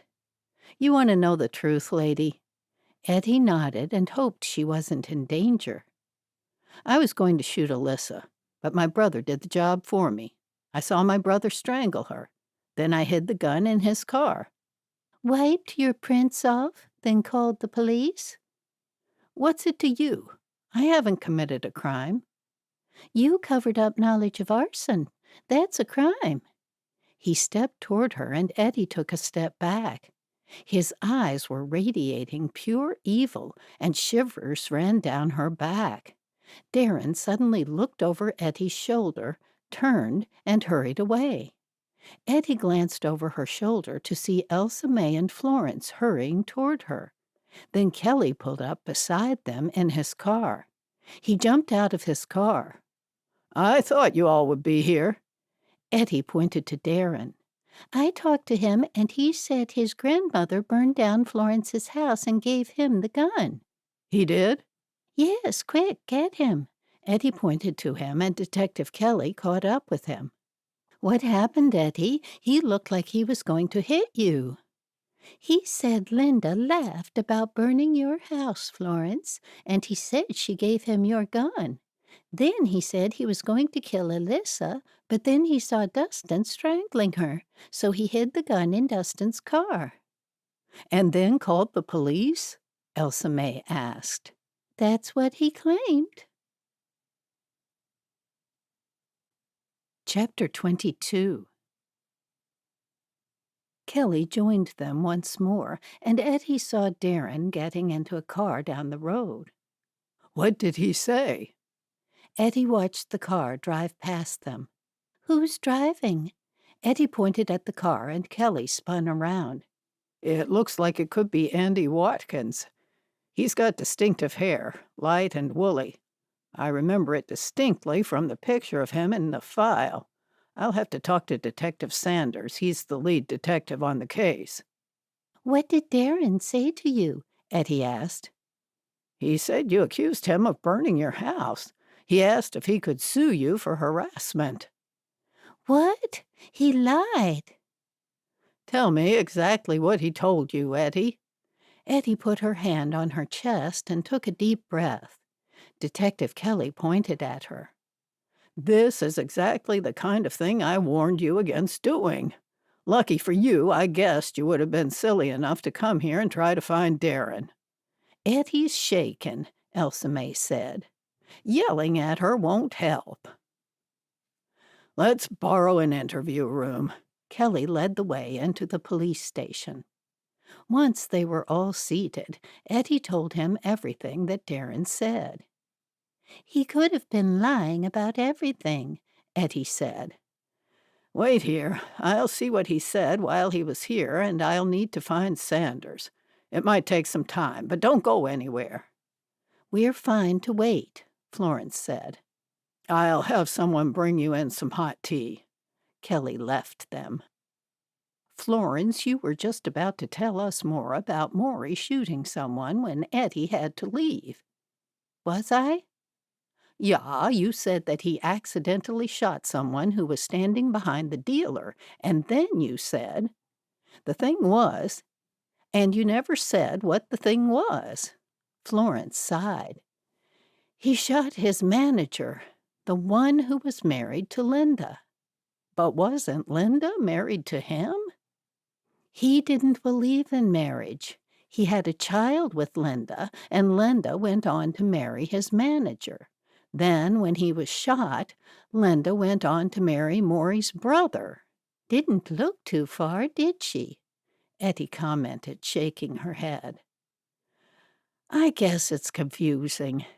It looked like Maury shot his manager out of jealousy, but he was too drunk to know what he was doing." "Why didn't you tell us that at the beginning?" Elsa May asked. "I thought you wouldn't have believed it was an accident." Ettie asked Elsa May, "Could that have anything to do with any of this?" Linda had a grudge against Maury, the father of her son, grandfather of both Dustin and Darren.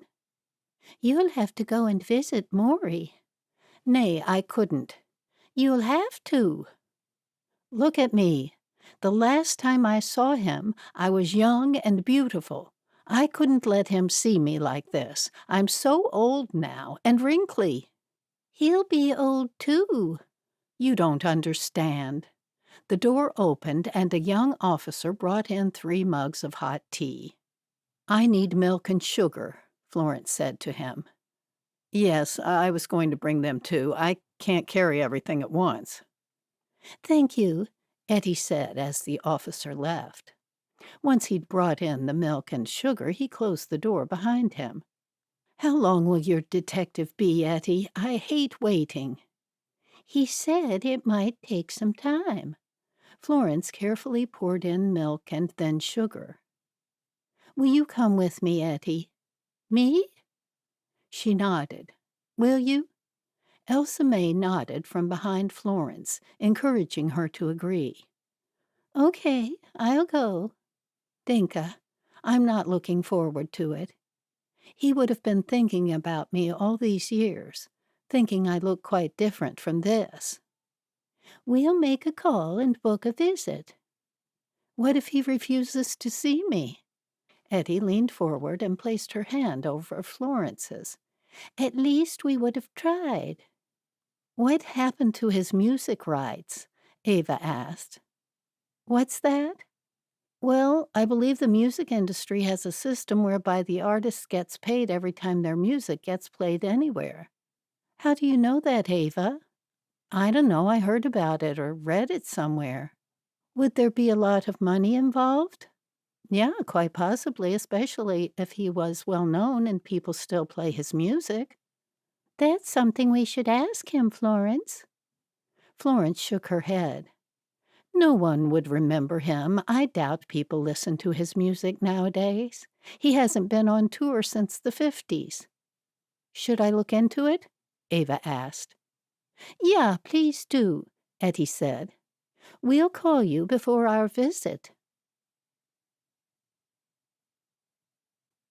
Chapter 23.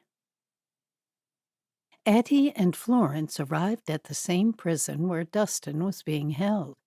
Do you think they could have spoken to one another? Ettie asked. Maury's in maximum security. Oh. They went through the same process as when they'd visited Dustin. Finally, they were seated, waiting for Maury to appear. It's a good sign that they haven't turned us away, Ettie said. Do I look all right? Florence said, pinching her cheeks to give them some color. Ettie squelched a laugh. You look fine. Then 2 guards walked in front of them, behind the barrier, and then a row of prisoners followed. A guard led a man to them and instructed him to sit. He was old, didn't have much hair, but his face was kind. His eyes were fixed onto Florence. Ettie immediately felt sad that this man had spent so many years in prison. In that same time, Florence had married and had children, while the man she once loved was behind bars. A quick glance at Florence, and Ettie knew how hard it had been for her sister to walk away and return to the community, leaving all thoughts of him behind. You've gotten old, Florence giggled. You haven't. You're still as beautiful as the last time I saw you. She smiled. You went back to the Amish? I did. I told you that's what I was going to do. I'm glad you went back and carried on without me. Did you marry? Florence nodded, and Ettie saw tears form in her eyes. I'm Florence's sister. Ettie thought it a good time to speak up since Florence seemed to forget she was there. This is my sister Ettie. Hello. He nodded and then looked back at Florence. Why are you here after all this time?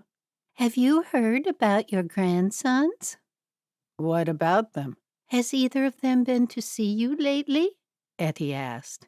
He scratched his cheek. They've both visited me from time to time, but not lately. Why? Maury, Who owns your music rights now? Is this about those papers I signed? What papers? Florence asked. Darren wanted me to sign the rights over so he could do something with my music. The industry's changed so much. They don't have records anymore. Now they've got CDs and downloads. You gave your rights to Darren? Ettie asked. He looked at Ettie. No, I gave them to Darren and Dustin. I made certain that both names were on the contract. He shrugged his shoulders. Someone might as well be making money out of my music. It's no good to me in here. Will you ever get out? Florence asked. Florrie, I don't think so. Now Ettie knew why Florence had bristled when Detective Kelly called her Florrie. She only wanted to be called Florrie by the man she once loved. Ettie tried to stop a smile that was tugging at the corners of her lips when she thought of the names they'd called one another, Maury and Florrie. Did you hear that Reginald's in trouble? I heard it on the news. We've got television in here. I heard he was arrested for 2 murders. How did you know? Reginald and Linda have kept in touch over the years. I met one of your grandsons, too. Which one, Dustin? Yes. How did you know? Darren isn't too sociable. I thought it would have been Dustin. He writes to me. Time's up. They looked up to see a large corrections officer standing over Maury. Maury leaned forward. I'll have to go. You don't need to come back. I'm okay. Can I ride? He nodded. Okay, but I'm never getting out of here. I want you to know that. Let's go, the officer said. Maury stood up and was escorted away. Ettie saw that Florence was blinking back tears. Let's go, Ettie echoed the officer. On the way back home in the taxi, Ettie said, So, both grandsons have the rights to his music. Florence whispered, If Dustin was convicted of murder, would that mean Darren would get everything? Ettie thought about it for a while. It would certainly make it easy for Darren to somehow get his hands on the lot. We need to tell his lawyer. We will, but first I think we need to get you home. Yeah, it's taken quite a bit out of me. I'd be grateful for a rest. When they got home, the first thing Ettie did was tell Elsa May what they found out. Can I lie down on your bed, Ettie? Florence asked. Of course. When Florence was out of the room, Elsa May said, Darren had a motive to get Dustin out of the way in jail. It appears he's framed him. But what about Alyssa? Chapter 24. Kelly arrived at their house looking smug. I've got a lot to tell you. Come inside and sit down. We've arrested Darren. He admitted to framing his twin and burning down your house, Mrs. Lapp, and placing the gun in Dustin's car. He also admitted to making that anonymous call to the police to implicate his twin. Did he kill Alyssa? Ettie asked. He says not. That's how we were able to get him to admit to everything else. You see, through a stroke of good fortune, we found that he got a speeding ticket close to your house, Mrs. Lapp, on the morning your house burned down. He couldn't give us a good reason for being in that area, and then when we tried to tie him to Alyssa's murder, he sang like a canary. What? Elsa May asked. He witnessed Alyssa's murder because he was following her. He saw his brother have an argument with her and saw Alyssa slap Dustin's face, just as Dustin eventually admitted to us. Then, when she was heading to her car, Darren saw that Watkins confronted her, and then those two argued. He watched Andy Watkins strangle Alyssa. Why didn't he stop him? He could have been afraid. Watkins isn't a small man. He stands at 6'4" and is nearly as wide. Darren hates his brother. He claims to have already hidden the gun in Dustin's car earlier that day. Then he made the call to the police. Ettie nibbled on a fingernail. Do you believe him? It makes sense. Does it? Why were they in the same car? You saw them. I thought it was Andy Watkins going by his photo, but I couldn't see in the car too well. What was his purpose for getting my gun in the first place? Florence asked. Ettie said, maybe his great-uncle Reginald bragged about killing 2 people and told him where the gun was. He put the gun in Dustin's car and was going to call the police to have him arrested for those 2 hold-up murders. Then, when he saw Alyssa murdered, he thought quickly, why not have his brother arrested for Alyssa's murder as well? I don't think so, Ettie, Florence said. If he loved this woman, Alyssa, how could he be so quick-thinking after watching her murder? Ah, the criminal mind works differently from your mind and my mind, Mrs. Lapp. They are on a different playing field, a different level of thought. They do wrong because they can do wrong. They enjoy it, Kelly said. Did you arrest Andy Watkins? Elsa May asked. He's being questioned. We've already got someone arrested for her murder. So you've arrested Darren for burning down my house? Yes, and there will likely be more charges heading his way. Does that mean that Dustin will go free? Florence asked. Things will be sorted out in due course. He's still in custody at present. He looked over at Florence. On a different note, I made some inquiries and found out that your friend has a hearing tomorrow. He might get out if all goes well. He served his time. A hearing? Yes. He never mentioned that. You're still in touch with him? Ettie kicked Florence's foot, hoping she'd keep quiet about their visit to the prison to see Maury. Something wrong, Ettie?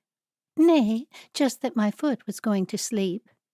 He frowned at Ettie and looked back at Florence. You keep in touch with him? Yes. Elsa May said, Detective, how about a cup of coffee? No, thank you. That'll only keep me awake. I'll be on my way. I thought you ladies would appreciate an update on things. He stood up. I'll look into those points you raised, Ettie. Ettie stood up and walked him to the door. When she closed the door, she turned around to face Florence, who was right behind her. Ettie, he's getting out. I heard. It's a parole hearing. He might not get out. Florence turned around to look at her older sister. Elsa May, you must believe he'll get out. Why must I? After sitting back down, she said, because he's been in there long enough. He didn't do it deliberately. I think we all need a cup of hot tea, Ettie said. Florence followed Ettie and Elsa May into the kitchen. I know what you're thinking, that we shouldn't mix with the outside world. He's an Englisher and not likely ever to join us. It has to be your choice if you see him when he gets out, Ettie said as she filled the pot with water. What do you think, Elsa May? It's a hard decision, but you've stayed on the narrow road for all these years. It would be a shame to fall off the road when you're so close to your journey's end. Danka for cheering me up. So I'll soon be dead. Elsa May chuckled. We're all not long for this earth. All of us. Our bodies will wear out sooner or later, and you'd want to be ready. Florence nodded. Ettie joined them at the table. You could visit him, but don't bring him into your life. I know you loved him once, but if you'd stayed with him, things might not have been so rosy. I have thought about that. It might be the idea of love and remembering what we had. I might be remembering it better than it actually was. That's right, Elsa May said. I'm glad you've both been with me through my hard times. It's not easy having no home, having to be a burden on others. We've loved having you here, Ettie said. You both make me see sense. Elsa May changed the subject. What do you think of the way everything turned out? Ettie breathed out heavily. It's not over yet. It won't be over until they release Dustin, Florence said. I knew he wasn't guilty. I said that right from the start. Yeah, you did.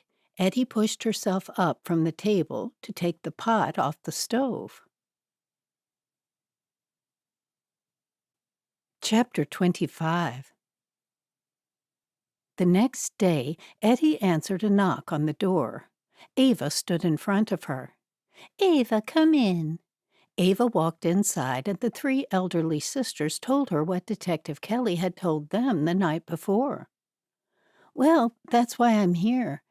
After I was helping my mother at the markets, I stopped to have a cup of coffee, and they had a television on the wall. I heard that Andy Watkins was arrested for Alyssa's murder. What else did they say? Ettie asked. That's all I heard. So if they arrested him, that means Dustin should be freed, Florence said. Ava shrugged. I guess so. That would make sense. They'd only just sat down when there was another knock on their door. Ettie opened it to see Detective Kelly standing there with Dustin next to him. He wanted to come here to thank you. Is Florence here? Kelly asked. Ettie stepped aside. Come in. Florence hurried toward him. You're free? Yes. He laughed and ran a hand through his hair. I need to go home and get cleaned up, but I just wanted to thank you for everything you've done. Ettie and Elsa May helped too. And Ava, Ettie added. He nodded. I know, I thank you all, and you too, Detective Kelly. He glanced at Kelly and then turned to the elderly sisters. If it weren't for all of you, I might have spent the rest of my life in jail. Kelly gave him a pat on his back. Can we get you anything? Elsa May asked. He shook his head. All I want is a proper bed and a hot shower. The shower first. I'll drive you home, Kelly said. Thank you. Dustin looked at Florence. I had nothing to do with your house burning down. I never thought for one moment that you did anything wrong. Darren's admitted to that, said Kelly, and a few other things, as I told you yesterday. I'm just glad that the truth has come out, Dustin said. He smiled before he walked out with Kelly. Ettie looked at Florence to see her face beaming. I'm so happy how things ended. Me too, Elsa May said. The three sisters, along with Ava, watched out the living room window as Dustin walked with Kelly to the car. That was very nice of your detective to help us in the way that he did. He didn't have to. I suppose he's all right, Ettie said. He's getting better, Elsa May added. Ava laughed. What's happening is that the two of you are wearing him down. After that, 3 weeks later, Florence and Dustin were waiting for Maury when he was released from prison. Florence wanted to be there when he got out. He'd found an apartment close to Dustin, and Maury did his best to adapt to life on the outside. Keeping to her faith, Florence kept her distance, even though Maury shared with her the news that he'd accepted the Lord as his Savior while he'd been in prison. They organized a regular meeting place where they had coffee together once a week. We're going to get married, Florence announced to her sisters 6 months later. What? Ettie asked, staring at her in disbelief. Can I come inside? Florence asked. Of course you can. Elsa May hurried toward Florence, leaving her knitting on the chair she'd just been sitting on. You're marrying Maury? I am. Ettie was pleased for her sister and pleased for Maury. Knowing from her sister's letters that Maury had been to the last few of her Sunday meetings, she guessed that Maury was joining the community. He's talked to the bishop? Elsa May inquired. Yeah, he has. Ettie asked, "Won't he miss the outside world?" "Nay, he says it's too fast for him. He doesn't like the pace of things. Don't you see? Things have worked out. I've missed him so much and never dared to even think something like this would happen." Elsa May tilted her head to one side. So, he believes in marriage now? Florence giggled like a girl. "He does." Sit down and tell us everything. Elsa May pulled her sister over to the couch. Once Florence was seated, Elsa May picked up her knitting and sat back down on her chair. Ettie sat down beside Florence and enjoyed listening to a most unusual love story. She already knew the facts from all of Florence's recent letters, but it was more exciting to listen to them in person and watch the excitement bloom on her sister's face. "Fear thou not, for I am with thee. Be not dismayed, for I am thy God. I will strengthen thee. Yea, I will help thee. Yea, I will uphold thee with the right hand of my righteousness." Isaiah chapter 41, verse 10. This has been Amish False Witness by Samantha Price, narrated by Sarah Morsi. Copyright 2016 by Samantha Price. Production copyright 2021 by Samantha Price.